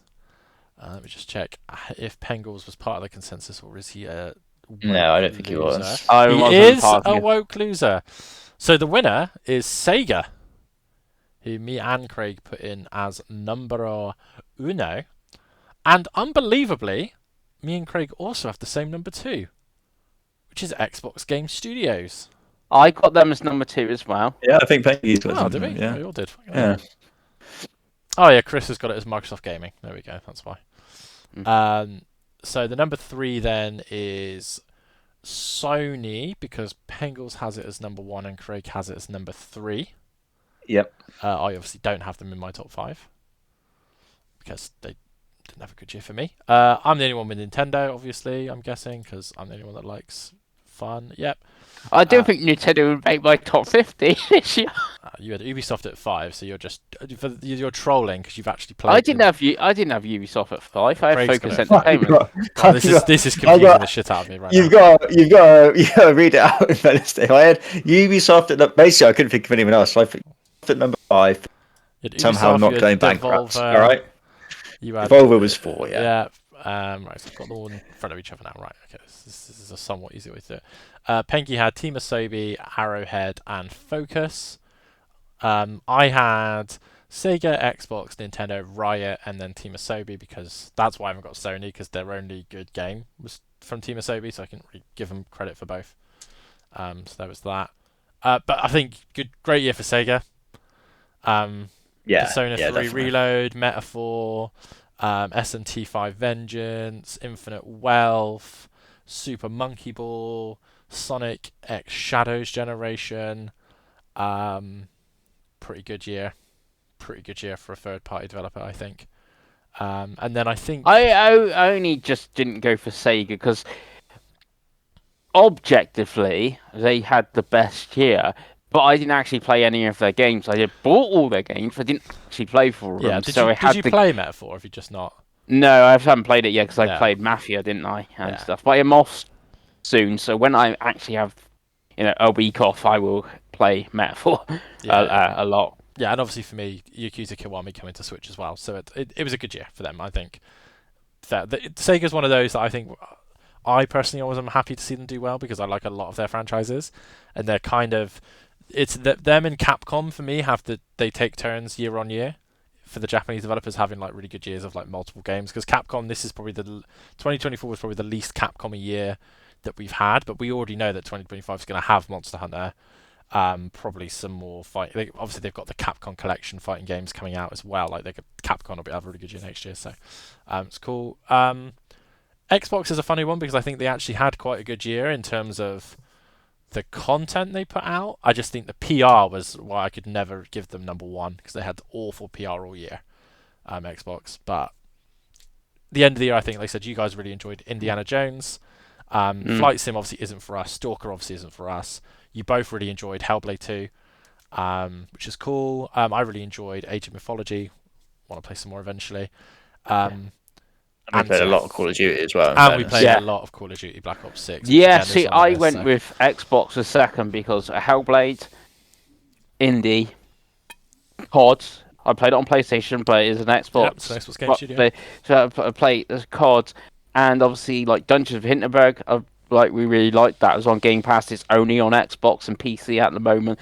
So it's like that's 4 games there. It's like we're like there you go. Even like I said, the thing, or Capcom is like, what did Capcom have in 20? Oh, it was like Dragon's Dogma 2. Okay, yeah. So Microsoft had 4 games. Okay, cool. That's great. Yeah, and obviously for you, Sony had a good year because this was the year you got into Souls games, and it's the Yeah. year that they put out 2 Souls-like games on top Yes, of it's Sony. Final See, Fantasy and whatever else they had deals with. yes, yes, he had like obviously Stellar Blade, Rise of the Ronin, Astrobot, Helldivers. That's 4. Obviously, Silent Hill 2. They paid to have, it's the thing, like that. So they had a lot of content, stuff like the Pro came out, and so yeah, it made sense. I went third and fourth for Team Sobi and Arrowhead, but just because like how they've supported those 2 games, like Astrobot getting free content, like the aliens being like free, and Helldivers, for instance, which normally like Helldivers 1, I think that was a paid expansion, that sort of thing. And then Focus was the 5th because they published Vanishers and Space Marine 2 and I think something else. They published 3 games I played, so I was like, okay, cool. I think where like Capcom, I think I played 1 game of theirs last year where I've played 3 of Focus Entertainment, so it's like, yeah, sure. Yeah. And to be fair for Ubisoft, for Craig, they did publish Prince of Persia: The Lost Crown this year. And Star Wars. And Star Wars. And they didn't go Star bankrupt. Star Wars Yeah, was so hell, it was 2024. Jesus. But yeah, so it's it is what it is, right? I can tell you right now, they probably won't be in the top 5 for anyone next year. Not for best. But moving on. if they don't go bankrupt again, Dave, I might give them number 5 again. But moving on Well to done. You stuck around. moving on to worst game of the year. Chris for some reason did 5. Yeah. Because he's played so many games. So Chris has got. I think you did have 5 on Did here I have originally. 5? I didn't. I Yeah. couldn't think of more No, than I 3, did so that's 3. why I. So some of the ones where I couldn't think of like lots of examples, I just cut mine down. Mine and yours are almost exactly the same. Actually, so we'll do Chris's first. Chris has got Silent Hill: The Short Message at 5, Waifu Impact 2 at 4, Interaction Isn't Explicit. Don't want to know what that is at 3, Ping Redux, I know is one of his 10-second platinum games at 2, and The Street 10. So at this point, why are you playing games like this, Chris? Like what? Do you need to play these games at this point? Well, right? So interaction isn't explicit. I actually read, I think it was on True Trophies. They actually did like a review and that, and it sounded actually quite interesting, and it was free. So that's why I played that. Waifu Impact was a code sent to me, and it's actually done really decent numbers on my channel. So I wonder why. Yeah, he knows his Those little audience. sickos. Yeah, he knows his audience. and then Silent Hill sort of message was again free. So it's only Ping Redux and Street 10 I played, and Street 10 is rip off of is it called Exit 8 or something that like You're just game saying that like words now, Chris. At this point. I think it's called Exit 8 that like did like well in like Japan or Korea or something, and it's like a clone of that sort of game. Sort of thing, yeah, but it's not good. It is pretty bad, and it's like the same content of like the good game, and yeah, it's like it's not good. I don't get why. I think streamers were playing like the proper one, Exit 8, and like doing their like, oh no, it's scary thing. But yeah, Nice. So for me and Craig, we both had Dragon's Dogma at 3, sorry. Yeah. Which we both. I think that's one where we're all kind of unanimous. Yeah, and to be honest with you, we're probably going to talk about it later because there's another section that it will come up Yeah. in. And we both had Open Roads at number 1 as the unanimous worst game of the year. One of the worst games I've ever played, if I'm honest with you. I don't really think it's a video game at that point. It was a waste of an hour. Well, I think it's weird. It's the problem is with it is it's so dated as to what an indie is. It feels like an indie from like 10 years ago. Open Road It's really is exactly... not moved on at all. Yeah. It's to just walking around very slowly, picking up an object, and then some dialogue, and then you put the object down again. That's literally like it's like, oh, we've moved so far past. Like, come on. Open Roads is exactly why I don't like indie games. It's why I don't play it. When you guys talk about stuff, I'm like, I ain't playing that. And the Open Roads is what I think of when I hear the phrase. Like, it shivers down my spine, Craigo. I don't know this game's better than Open Roads, but it frightens me. Craig's number 2, Concord. Yeah. Um, Yeah, it was fun for that first weekend, and then as soon as you went back to play it again, wasn't it? We asked. No, we lost Craig. Oh, can you not hear me? Your net was just dropping out, I think. But you're okay now. Yeah. Okay. I heard first weekend and that was it. Yeah, no, the first weekend we had some fun, didn't we? And then by the second, I lost interest, and yeah. Yeah. And would you like to guess what I put as my number 2 worst game of the year? Final Fantasy VII Rebirth. 100% correct, Pengi. I didn't even think of that. So second time, 1 year off of it, but yeah, Final Fantasy let me down. Where's the Dragon's Dogma? I That enjoyed is- it. No, Dragon's Dogma I had it at 3. I had yeah, I suppose that is right, isn't it? Yeah, I enjoyed Dragon's Dogma more than Final Fantasy. Final Fantasy Rebirth, if it was just a movie and you didn't have to play the game, it would have been my top 10 games of the year. But yeah, they've ruined that. They ruined that pretty quickly. Let's make it open world. Let's make it really ugly. Okay, cool. But we'll talk about that later. That's why you need a PlayStation Pro. We got disappointing game of the year to talk about later. So let's go on. Let's go on to worst gaming purchase of the year. As per usual, Craig's been Mr. Negative, and it's got YouTube buying VR. YouTube buying VR again. First of all, right, so you've got a negative award. Worst gaming purchase of the year. I know, and Craig is turned. Craig hasn't looked on. He hasn't looked upon himself. He's turned on us again. I didn't even buy it as well. Chris is right. He's got Chloe's Quest 2 at number 1. I didn't. It's hard to keep up with you boys. But yeah, so Craig's done that. Craig's also got Pengi buying Concord, and then all of us buying Dragon's Dogma 2, which again is fair. That was completely fair. I don't know what else I've had to put here. Chris has got his Xbox Series S at 3, his Quest at 2, and Chloe's Quest 2 at 3. I would argue that Chloe played that Quest 2 more than you played your Quest 3. I would argue that, because she did play quite a lot of that golf game. We had like a good 2-3 weeks where we played like 4 hours a night of that game. That's why I put you all combined in this. Yeah, I know. And I had Dragon's Dogma 2, I had Final Fantasy Rebirth, and I had Elden Ring. So I looked inwards upon myself and critiqued myself. I had my Quest and my Series I know S. that attack was aimed at Craig, not you, Pengi. Don't worry. Okay. What, do you think I put something worse than your 2 VR?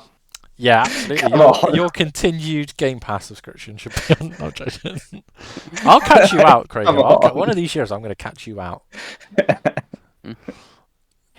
You wait. See, I went for Chloe's Quest over mine because she actually has sold hers. Chloe. I thought that was mean. I know. Right. She has sold hers. Well, I haven't sold my Quest 3. Well, she got money back, so I don't know if she's the bigger winner. Yeah, I guess. But I got money back from my Xbox Series S, But yeah. And it's weird because the Xbox Series S is like a weird purchase. Like, I didn't have it long, hence why it's on here. But I'm still playing Xbox and still in the... When did you buy the laptop? Did you buy it in 2025? Yeah, Okay. yes. Yeah, No, December. It was December. Like, I was wondering if it was like going to make the Boxing cut Day. for Craig to do it next year to us. And go, Dave's Steam Deck, Craig's laptop. I don't know what I'm meant to do with this award going forward. Apparently, the worst gaming purchase of the year is even examples: PSVR 2 or Lord of the Rings Golem or a crap headset. The examples I've literally gone by. It's fine. I'm sorry that you two didn't play your VR, Dave. I'm sorry. It's not my fault. It's down to you guys. Yeah, we definitely played VR more than Dragon's Dogma 2 as well, by the way. See, I don't think the game, like, if let's say I did buy the laptop this year, and I didn't. I think I bought it like the 28th of December. I don't think Craig would put it because if I've played Indiana Jones, Eternal Strands, Avowed on it, Oblivion remake on it. You got to wait, Pengi. Craig, he likes to turn, does old Craig? You've probably played more laptop than VR already. Let's be honest there. Yeah, because it's like 12 hours justified there. Come on, Pengi. Like, I think I'm not being silly. Yeah, come on. I can't wait for Chris to buy a PSVR 2. I'm denial at this point about VR. God. Yeah, I think VR is probably dead. I think that's probably. Anyway, let's move on to favourite game. Let's on to a positive award, Craig. And even this positive award, you're the only fucker that gave 2. Everyone else did 3, you miserable bastard. Oh! Mm. Craig's got his sexy Fallout controller. Fair enough. And his Portal. I assume you Yeah. mean the PlayStation Portal and not the game Portal. Oh yeah. Okay. Yeah. Pengi's got an interesting list. Pengi's got his PS5 Pro at 3. His DualSense Edge at 2. And then Craig's PS5 at 1. Spreading the love. He was very... I think the PS5 was the year before. Pengi. I think was it? Yeah, because it was Final Fantasy 16 that caused the breakdown. Oh yeah. So let's just say Craig's PS5 Portal, shall we? That makes it even. Yeah, but I don't think I would put the Portal in first place, to be honest. So for me, I've got my PS5, my red DualSense, and number one, Chris, this is for you, a new Switch carry case. It's a very nice carry case. It's got a hard shell, and I like it more than my PS5. Okay. True story. See, I was thinking why I went Craig's PS5. It's just how much PlayStation Craig has I know, played this year. it- So it's like that has been the best purchase this year due to how much Yeah. he's played it. It does upset me a little bit that I've enabled it, and now, as Mr. PlayStation, you've got your claws in on Craig, and you're just like, yeah, go on. Throw that Xbox out the window. You don't need it anymore. They don't even make games anymore, Craigo. Time will come. Now for a complete change of the subscription game of the year. Now I've only got 3 because I actually only played 3 games that I could think of. Path of the Goddess, Star Wars: The Clone Wars, and Call of Duty Black Ops 6. Wait, did you not play Sly Cooper? I did not play Sly Cooper. The only other thing I could think of was the fucking PSP Resistance game. I couldn't remember. Was it Retribution? Mm-hmm. That's the only other one I played, really. Did you not play any Age of Mythology? I forgot about it when I wrote this list. You can put that in 4 Okay. and 5. Craig had The Plucky Squire, Call of Duty Black Ops 6, Indiana Jones and The Great Circle, Dungeons of Hinterberg, and Senua's Sage, Hellblade 2. I suppose that was supposed to say Saga, but Yeah. Senua has got a love of mixed herbs, so we're okay. Pengi's got Beyond Good and Evil 20th Anniversary Edition, which I forgot was on Ubisoft Plus. Mm-hmm. Call of Duty Black Ops 6, Dungeons of Hinterberg, Senua's Saga Hellblade 2, and Indiana Jones. So I guess it's kind of... I think the overall winner there was probably COD, but I think it's basically Xbox Game Pass. That's the best service, I think, looking at those lists. Yeah, what was your number one, Craig? Was it Hellblade? Hellblade 2. Yeah. Okay. Mine was COD, because COD is by far the most game I've played. Probably all year, so... nice. So let's go on to the backlog game of the year. Game that was released before 2024, Craig. And Craig has got Like a Dragon Gaiden, The Man Who Erased His Name.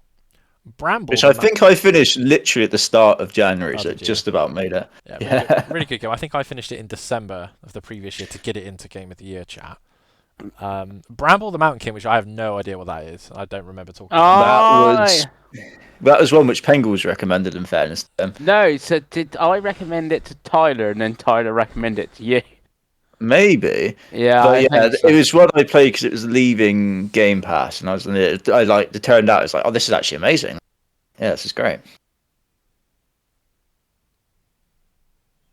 Hell yeah. It's great. Number 3, Craig has got Astro's Playroom, which is great.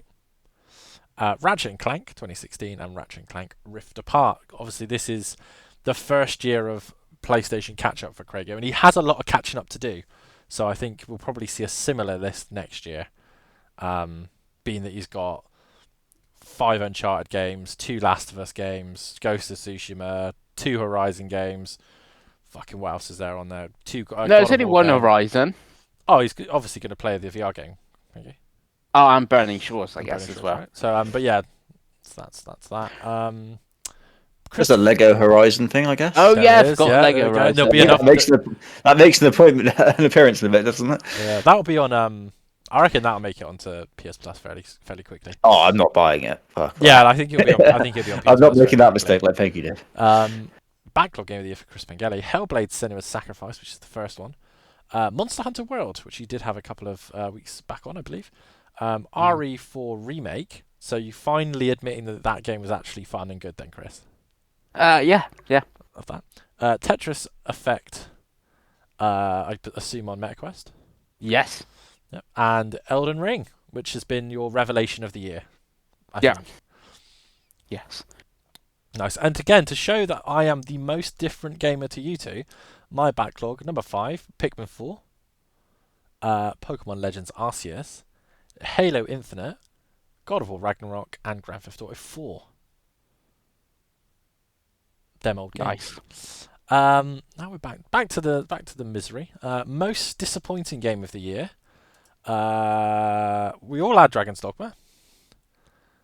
Yep. Yeah, Shot to here. they did a similar category on Game Mess, which they put up their like Game of the Year video earlier, and they both said about Dragon's Dogma. And, like it is weird, isn't it? How well that no, like did it even get nominated for anything at Game of the Year? Don't think so. No, Like, I'm looking now; it's an 87. Like it got reviewed massively high, didn't it? it had a lot of hype, didn't it? And I think that tricked a lot of Yeah. people because no one played Dragon's Dogma 1, and then some people went back to it and were like, oh, this isn't bad for a 10-year-old game. And then when the game came out and it was a 10-year-old game, I think because I was very disappointed by Dragon's Dogma. Personally, and obviously you two were as well, but it was the hope that killed you because it wasn't a terrible game. It wasn't like a bad game. It's just that it wasn't really much of a modern game. Like it was just like it had so many annoying things. You were just like, oh, this should be great. The first area for me, I didn't mind. I was quite like engaged in the first area, Yeah. and then when you got to the second, and like you said, there's some of the very old-fashioned video game design. It started to really shine through there, and it became such a slog for me after then. I was like, oh, this is just. Yeah, And then obviously the shenanigans where I got the weird ending, which I actually probably quite happy that I missed some of it in all honesty. You know, I didn't even get all the classes. I was looking forward to playing the Magic Archer class. That looked quite fun. I never even saw or unlocked that. Yeah, it was just very strange game. It's so weird that just it reviewed so well and then it just died so fast. And Yeah, and it's one of those. It's just I think it was just disappointing. You also had Concord again to beat a dead horse and Animal Well. Which, yes, it's a funny one because again, like you're the only person I know that's played it, and you've basically stopped me playing it because I quite like the look of it, and I was like, if Craig doesn't like it, a man who likes Celeste and stuff like that, I was like, it's probably not going to be as. yeah. I'll be honest. I struggled with to come up with like games that like disappointed me that have come out this year. But yeah, I didn't play very much of. It was one of the first games I tried on my Portal. 'Cause it came out like it didn't it release day one to Plus, I think. Yeah, it did. And I literally, I think I got my Portal like, very, very around when it came out. So I was like, oh, this looks amazing, and it reviewed really well. Like an 89, got me a lot of points on Fantasy. And then I opened it up, and it was too much for me. It's very, again, probably quite old school. Figure it out for yourself, like puzzle Metroidvania. And I just got very confused and very lost, and was very fast. Like, oh no, I'm okay. Yeah. So I was looking forward to it, and then I'm good. It's one of those where I can really see why people like it. Yeah. Because it is like it does look beautiful. The music's very good, and all the animations. Yeah, just like bounced off it very quickly. Nice. Concord didn't make Pengi's list, but what did was Plucky Squire, Lego Horizon, Still Wakes the Deep, Dragon's Dogma 2, and Life is Strange Double Exposure. Mm-hmm. Which is what that game made this award, didn't it? Life is Strange. Yeah. Yeah, and the thing is, I know you mentioned in Fantasy Critic, Dave, like you were disappointed it only got 71 because it normally gets points, especially True Colors. And apparently Square's been putting out like surveys and stuff asking like, basically, what's gone wrong here? And and they've even put out like a statement like the game has underperformed. We don't know why. It's like the game's not very. Yeah. It's Square. Everything underperforms. It's just what Square does. But it's like, game's not it's not very good, is it? You know, it's like you bring back Max and she's not good, and her friends aren't that interesting and stuff. Like only one of her friends is likable, Moses. All the rest are like meh. Like I don't really care. Like any of these characters and stuff. And that's like the whole point in a story-driven game like this. And I was like, not good. Square are in a very funny predicament at the minute because for me they feel very much like mid-thousands. Japanese I feel they're Japanese Ubisoft. Yeah, I was going to kind say of. that. I was like, that's probably a little bit harsh, but they feel like Yeah. mid thousands Capcom, Mm. where they're like kind of making some bets and they just ain't really working. Um, Mm. but for example, me and you both have a Square Enix game as our most disappointing game of the year.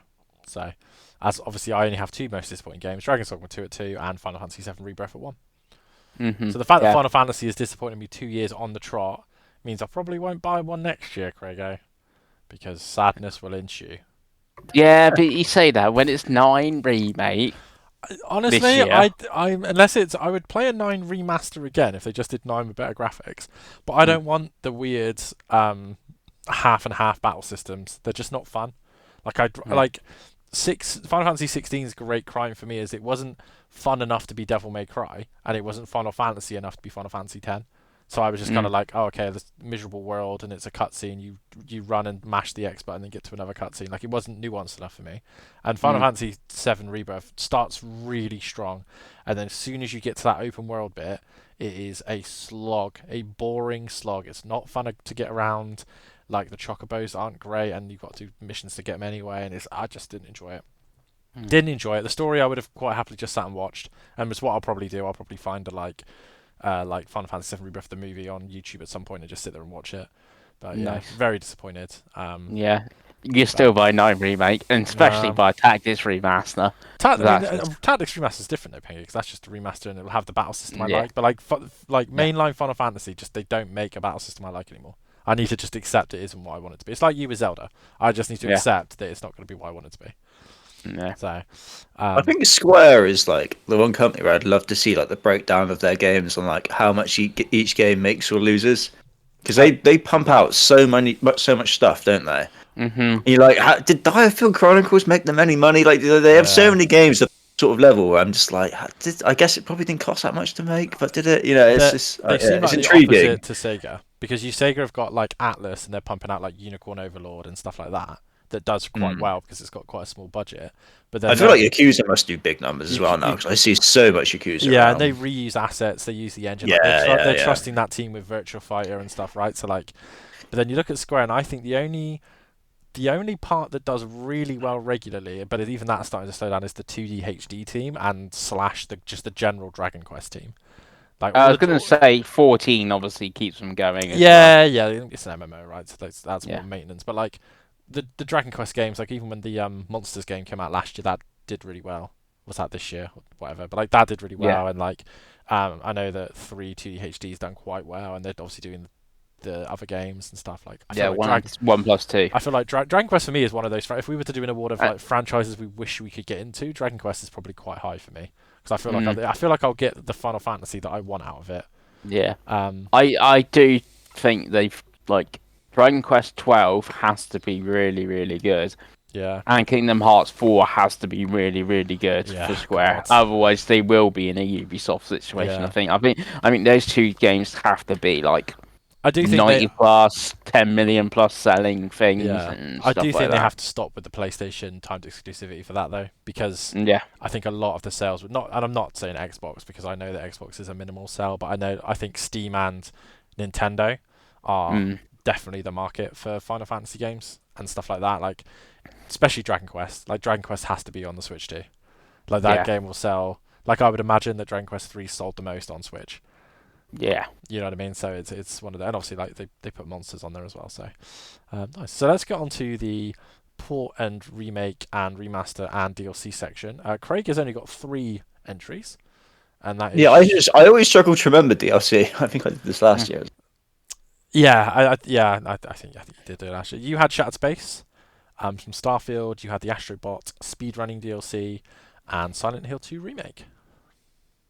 Yeah, because last year I feel like I played quite a lot of remakes. This year, I think Silent Hill was the only one I really played. So. Yeah, there was more Resident Evil last year, wasn't there? Which is and Dead Space was obviously very good as well. So the horror.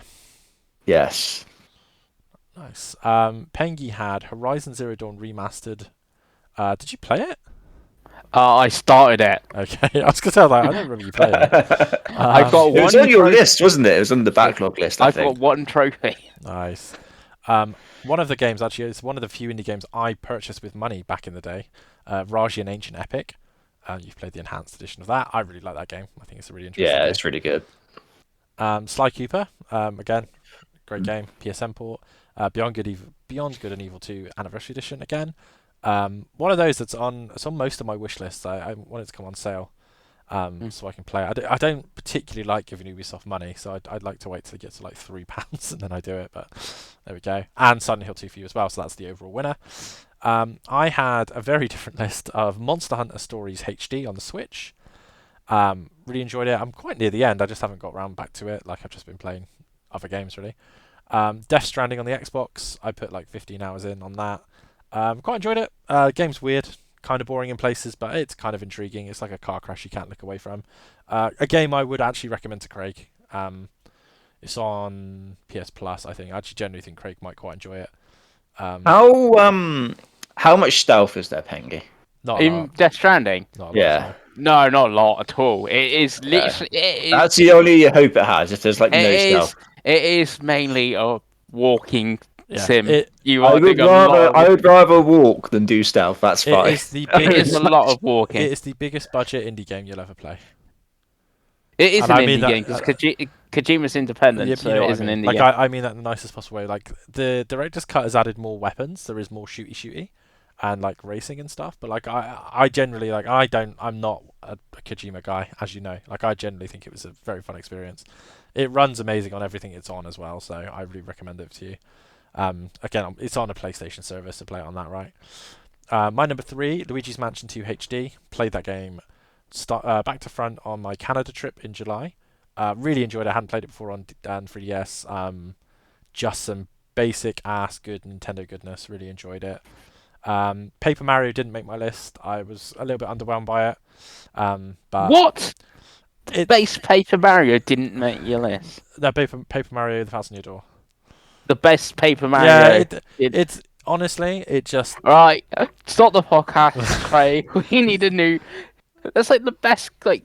and I'm not saying that, and GameCube. again, I'm not saying the game was bad at all. I'm just saying it underwhelmed me. I think, to be honest with you, I played the other one, Mario RPG, at the start of the year as well, and I just enjoyed that more.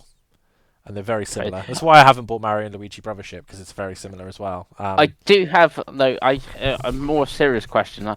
Do you think it's because people like myself have big Paper Mario up Thousand Year Door for years maybe- being the best Paper Mario, so you're expecting it to be really, really good, and then you've gone into it and it's like, oh, there, what is everyone on about? This Maybe a little bit, but I think it also. and obviously, like I played on GameCube in 2004 or something, so. Yeah, maybe a little bit. I think it suffers from the Metroid Prime remaster problem though, where its game design is like a GameCube game, so it doesn't tell you a lot of stuff. So Okay. like, whereas Mario RPG was a complete remake. Like it tells you where to go, like it kind of holds your hand a little bit more, like and. That sounds like a you problem. It though. absolutely is. And again, like, I'm not saying it's not, but like it's just one of those. Like for me at the time, it didn't hit for me. It's one of those games that like I think if I had the 30 hours spare to play it, like and dedicate just to playing it, I think I probably would enjoy it again because it looked fantastic on the OLED. But it just didn't click. It didn't grab me. Like I said, like good game, but it just didn't grab me. Number 2, I had Starfield Shattered Space. Other than the abysmal performance of the final bit on Series S, I really enjoyed coming back to Starfield. And it's one of those games. Starfield's a funny one. Starfield's one of those games where if they did turn around and go, "Hey, here's a PS5 Game of the Year edition. It comes with any more content than Shattered Space." Like they've said they want to do more. So if they were to do like another expansion or two, and they put out a version on PS5, I probably would play it again because I really enjoyed that game. I know that did all 3 of us vote it quite highly last year, or was it just me and Craig? When It just missed out on mine, didn't it? I think I had it 11th. because I forgot. Yeah. because I really enjoyed it, and I really did enjoy Shattered Space a lot. Like I said, it was just the performance on Series S that wasn't good enough. It's why like I would never buy it on Steam Deck, but I probably would play like Skyrim or something. But Starfield definitely not. It just isn't very well optimized. Weirdly, I was thinking about downloading it on my laptop to play Shattered Space. Yeah, I mean, I'd be interested to see how it runs. Mm. Did you not play Shattered Space? No. I think you'd quite like it because it's quite it's centralized on one planet, so it feels more like Outer Worlds than the rest of the game. I think. And again, like me and Craig both enjoyed it because we both put it on our list. So I do recommend it, especially because you would own it because you had the upgrade, right? Mm-hmm. I had the physical upgrade, so I've got the like weird patch and stuff with that disc. Mm. And my number one for my remastered remake was Yakuza Kiwami. Fantastic game, fantastic series. Runs, how it looks and runs as well as it does on Switch is wild to me. Like Sega are absolute geniuses. But I could suck Sega off for the rest of the show, couldn't I? So let's move on. Most anticipated game for 2025. So, which one of us is a poser? Guess, Craig. Which one of us is posing? I don't know. You know I which one. don't know, Dave. So Craig's put a game from 2018 as his number 5, Monster Hunter World. I hate to break it to you, Craig. I do that every It is time. Monster Hunter Wilds. But They need a better name for that game every time I do. yeah, but that's our overall winner because that's on all 3 of our lists. Craig's got Like a Dragon Pirate as number 4, Split Fiction from the Joseph Faris team, Doom the Dark Ages, and Grand Theft Auto 6.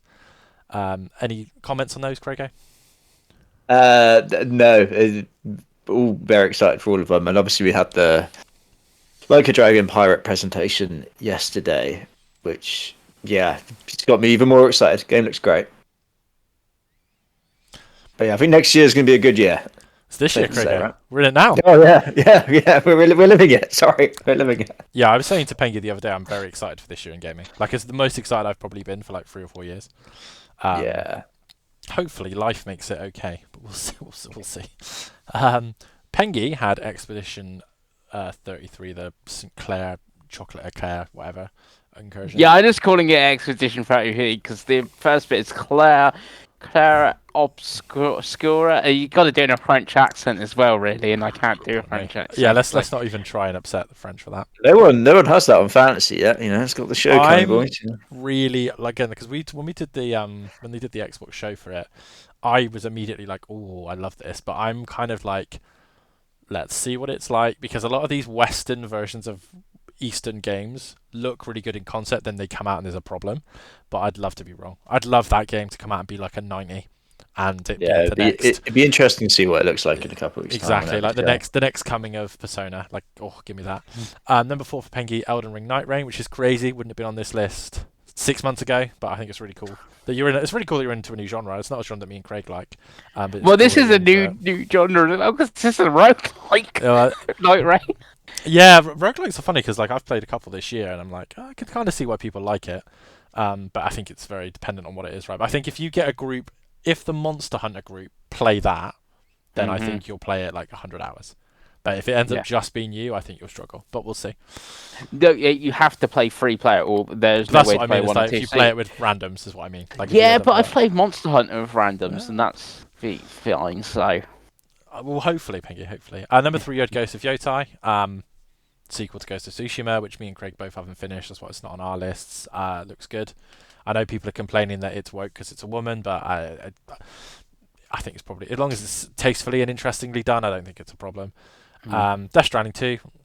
You love Death Stranding. That's not a surprise. Obviously, you had Monster Hunter Wilds as your number 1.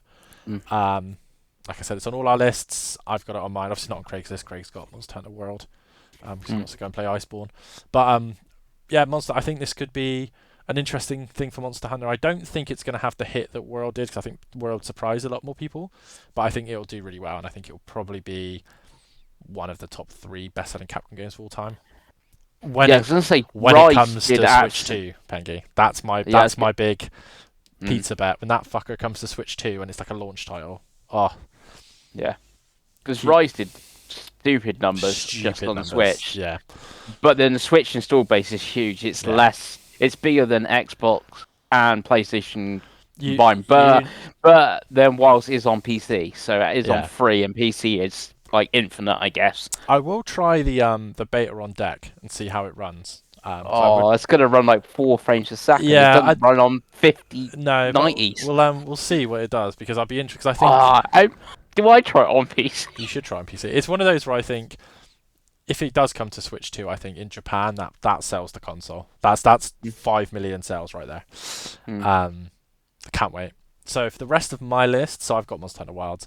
I've got Trails of the Sky first chapter. I actually went back and listened to when I talked about Trails in the Sky first this was called First actually, on the original version that's on Steam, and I had the last deck, and I was very high on it, very high on the story, which I loved. Really excited. It has 2 gameplay style modes, Craigo, so you can play it like Nier Automata, or you can play it like Persona in terms of battle systems. You can do action RPG or you can do turn-based. So I'm quite interested to see how that works. It was a turn-based game before. Graphically, it's a massive step up, and it's coming to more modern consoles and platforms than just the PSP or just the Switch. So yeah, that if that hits, that could be my game of the year next year. Yeah, I am excited for that one. Yeah, the Trail series is fantastic as well. So I know you've tried to get into it a couple of times, Pengi, haven't you? But yeah, I'm very excited for Trails of the Sky. Number 3 is a weird game that I don't think any of you could guess if you tried. So let's have one random guess for my 3rd game. There is a remaster of a game. A remaster? Is there a Donkey Kong one? Somewhat close, but not Donkey Kong. Xenoblade Chronicles X? No, you got colder. Craig was high. It's Yuka Replayly. Oh yeah. Which is the remaster of Yooka-Laylee. I really liked Yooka-Laylee. I believe you were. Did you back it, Pengi? I feel like you back all Yeah, these I'm games. in the credits. Yeah, I knew it was that era of Pengi. I really liked Yooka-Laylee. And I love Yooka-Laylee in the Impossible Lair, which is the 2D sequel. But they're basically going back and fixing everything that people had problems with the Yooka-Laylee. So I'm actually very excited to play it again. Screams it could be a Switch 2 or a deck game for me because of the handheldness of it. But yeah, really excited. I love Playtonic and I love that style of game. So really excited. Number 2 is Pokemon ZA. Love the Pokemon. G-Namer boys, you know. Dave loves his Pokemon, whatever. And then my number 1 is GTA 6. I still think GTA 6 could get pushed. I really do. But if it does come out this year, it will be the biggest thing. Switch game will come close, but I was going to say, that's the most surprising not to be on Craig's list, is GTA 6. Number 1. Oh, yeah. Number 1. Yeah. Okay. Unless you number 1. No, unless you put GTA 3, 3, because Craig's having a mini stroke when he writes these lists. Yeah, it's GTA 6, Doom, Split Fiction, Like a Dragon, then Monster Hunter, Wild, not Wild. Yeah. My next game I'm playing is Doom 2016, so I'll be curious if it's so good. If it pushes me to get the rest, but anyway. I am really interested to see what Dark Ages looks like in the developer direct. Oh, that one trailer they did, Pengi. Yeah, I rewatched that trailer earlier. Lord, it looked good. I was like, oh god. No, it looked good. There's a new trailer that they had at CES showing it on the 50 series PC cards, and it looks really good. Yeah. And I really like the idea of that setting as well, the medieval setting. Like you're going back. Chainsaw, shield angles as a dragon. Oh. Yeah, see, I really think that looks really cool. So I kind of do want to see what it looks like in this direct. I think it's gonna be Craig's game of the year, but we'll see. I think it might. But if it's anywhere near Doom Eternal, it will. They've had years to make it, Craig. So let's segue into our actual game of the year. So I've got the list here. So let's go through the games that didn't make it. So the bottom of the barrel that didn't make it: Grand Blue Fantasy Relink, Plucky Squire, Pokemon TCG Pocket, Thank Goodness You're Here, Silent Hill 2, Infinity Nikki, Stellar Blade. So that's the games that didn't make it. Engels, you've let Thank Goodness You're Here down, and I'm not going to forgive you. Yeah. Okay, but so this is the biggest jump in points from second to first we've ever had. This is the first time I think we've had a unanimous winner as well. So that's no surprise. But let's go from the joint number 10s. There's 3 joint number 10s. We've got Space Marine 2, Dungeons of Hinterberg, and Grapple Dogs Cosmic Canines. Nice. So that's me and Craig. Where did you have Dungeons of Hinterberg, Pengi? I had it in 10th. Oh, okay, I had it 5. I like it. Yeah, and Space Marine and Grapple Dogs, we had 4 each of us. Yes. Grapple Dogs we haven't talked about. Really good game. My favourite indie game. Very much improved on the first. It's wild to me that it's not on PlayStation. It's on everything else. So I don't know what the developer has against PlayStation, but I low-key love it. But yeah, play it. It's great.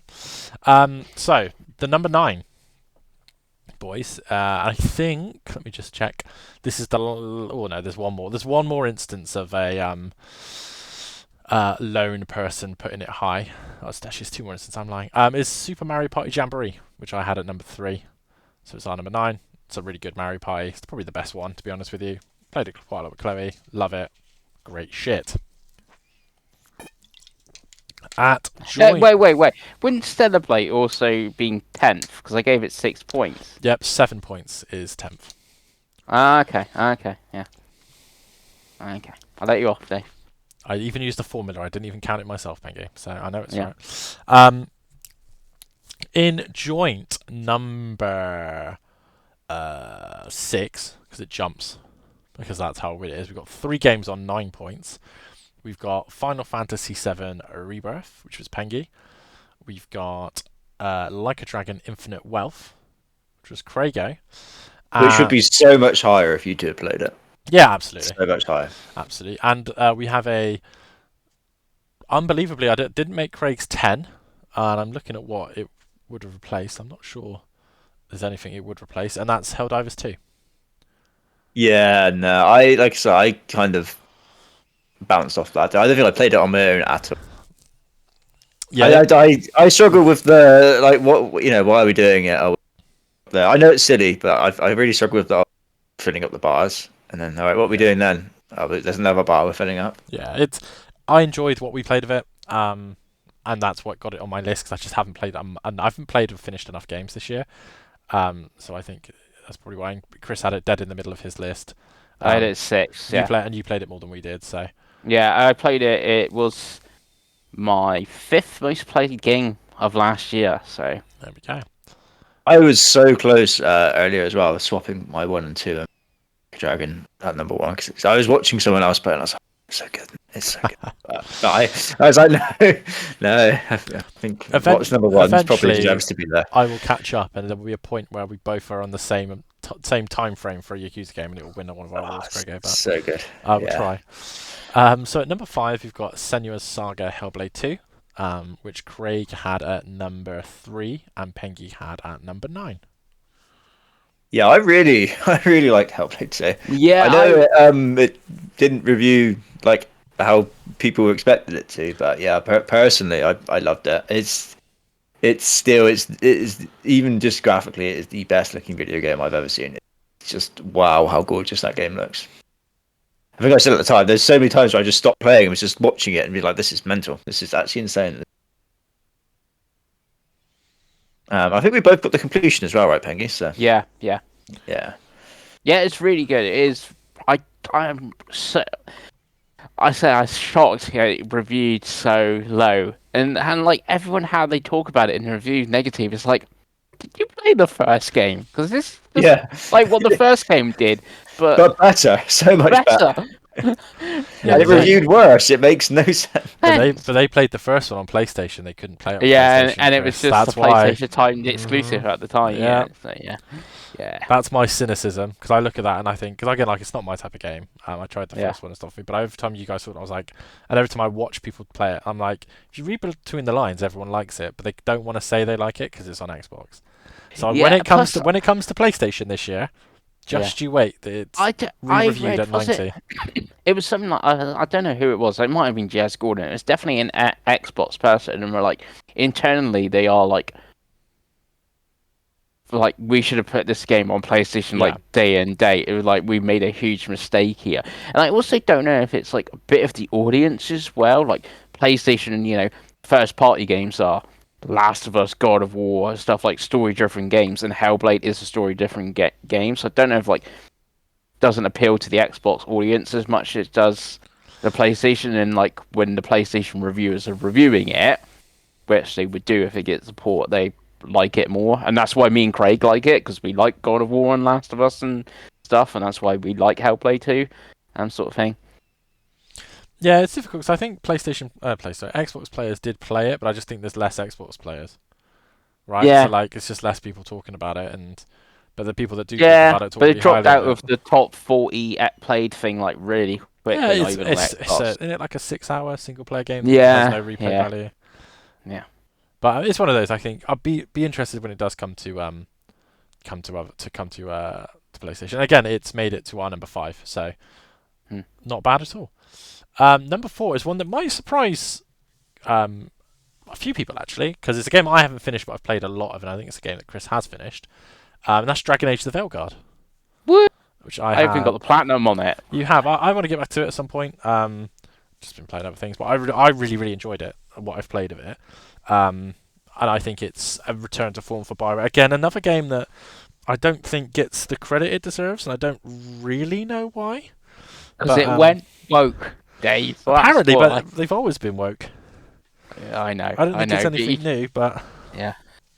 Yeah, I know. You just can't have that argument, Dave. I know. It's a really fun combat system, though. So, like, that's one I would recommend for Craigo as well.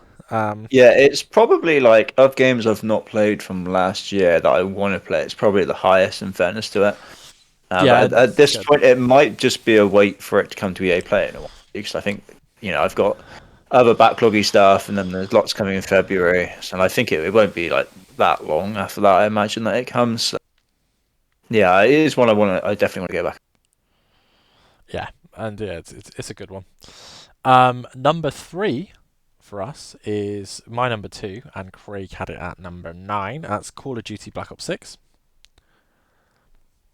It's a great Call of Duty, right, Dave? It's a really good game. It's the best multiplayer game I've played in a long time. We played it a lot, really enjoyed it, and I'm only really talking about the multiplayer because that's all I really played. And it was a fun 40 hours.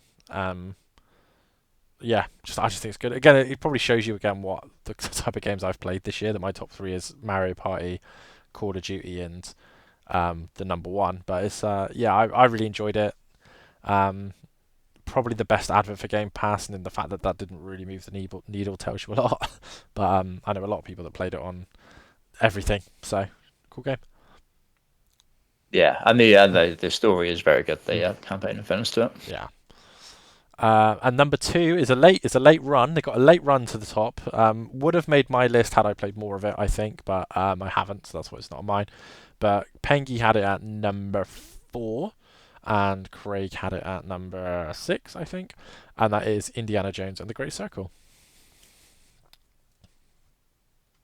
Good. Yeah. It's why these shouldn't be in December, these awards, because that game's now finished second. Yeah, it's very good. Like I said, I was watching the Game Mess game of the year, and they had it in there like 5 as well. You're like, yeah, this is legit contender, isn't it?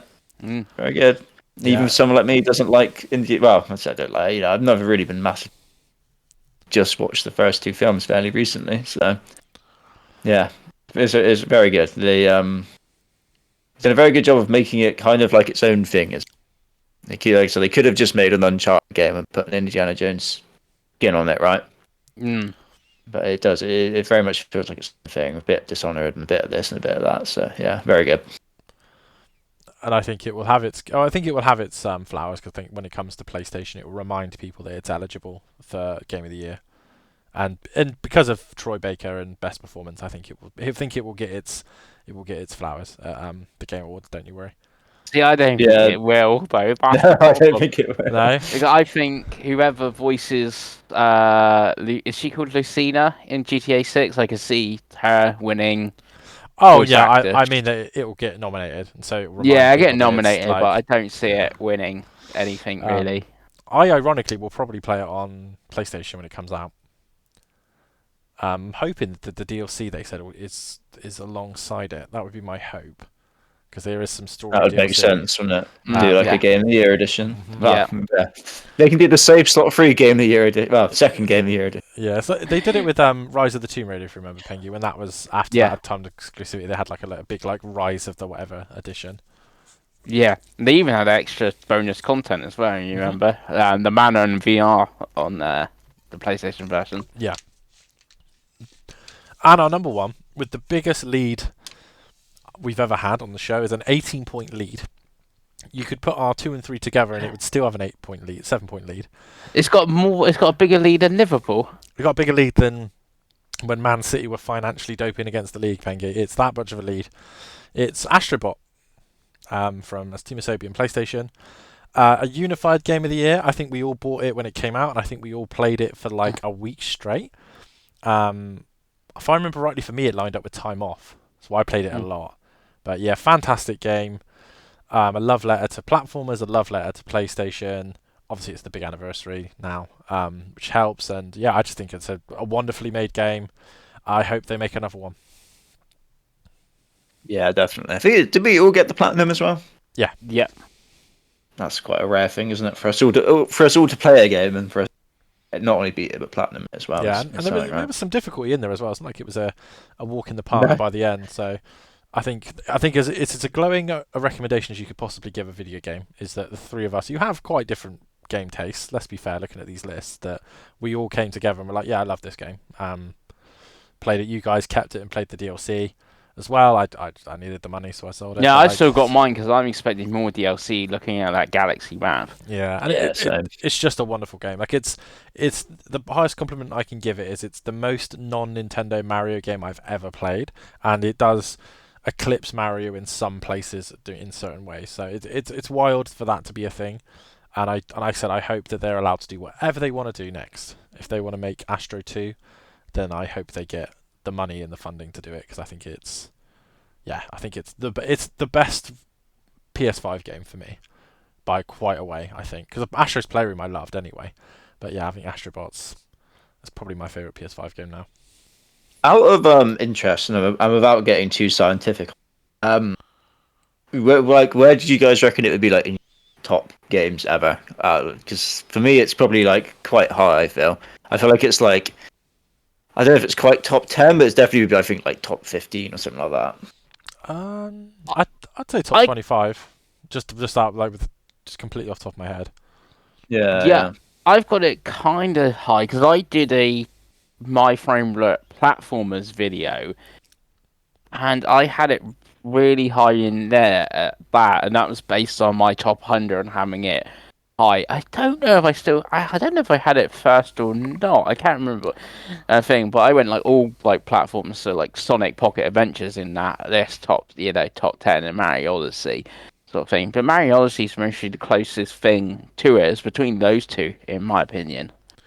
Yeah, I think its only problem for me from being like a top 10 game is it's a lot of its appeal for me revolves around the rest of the 100 games on my list, because it's a lot of like me loving God of War Ragnarok at the start of the year really helped me enjoy that level and that character in the game. Like me knowing who Kiryu is helped me with that. Me knowing who Crash Bandicoot is, all that kind of stuff. Like it adds together because the nostalgia. Because obviously you've played it with basically no nostalgia, whereas like me and Pengi have played everything. So to see like Dart from Legend of Dragoon pop up and stuff like that, added for it to me. And that's why I loved Astro's Playroom so much, because Astro's Playroom literally just felt like a PlayStation, like look back, the fact that you could like play with the like consoles and stuff, and I was like, oh my god, this is amazing. I think that adds to it. I think that probably keeps it out of the top 10 at the moment, but yeah, I mean, incredible game. Like I said, it's the first time that I would, if someone asked me, give me a reason to buy a PlayStation 5, it would be the top thing I said.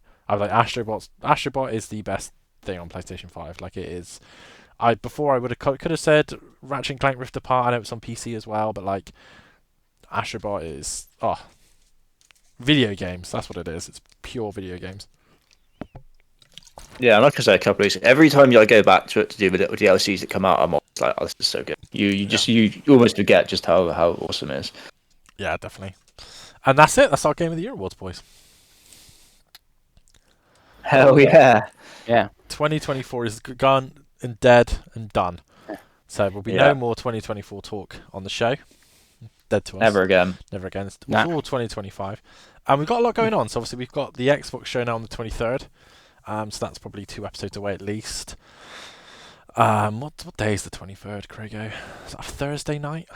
Yeah, it's a Thursday They tend night, to be Thursdays, I feel, don't they? Yeah, so And we're having a Nintendo show, surely. yeah, and that'll be a Tuesday. It'll be a Wednesday after. It'll be Wednesday 2 p.m. at some point, and I'll be scrambling to like take some time off work to do a video. But if you've got this far, thank you for watching. Let us know what your games of the year and what your most anticipated is and all that jazz. There's 2 hour and 9-minute podcast. Could we maybe have a final? I don't know. We had all the mixed top 10. I was going to say, people, you have to re-listen. Yeah, we had it all on there. Don't worry. All you need to know is Astro won by a lot. That's all you need to know. But yeah, thank you for watching the show, and we will see you next time. Bye.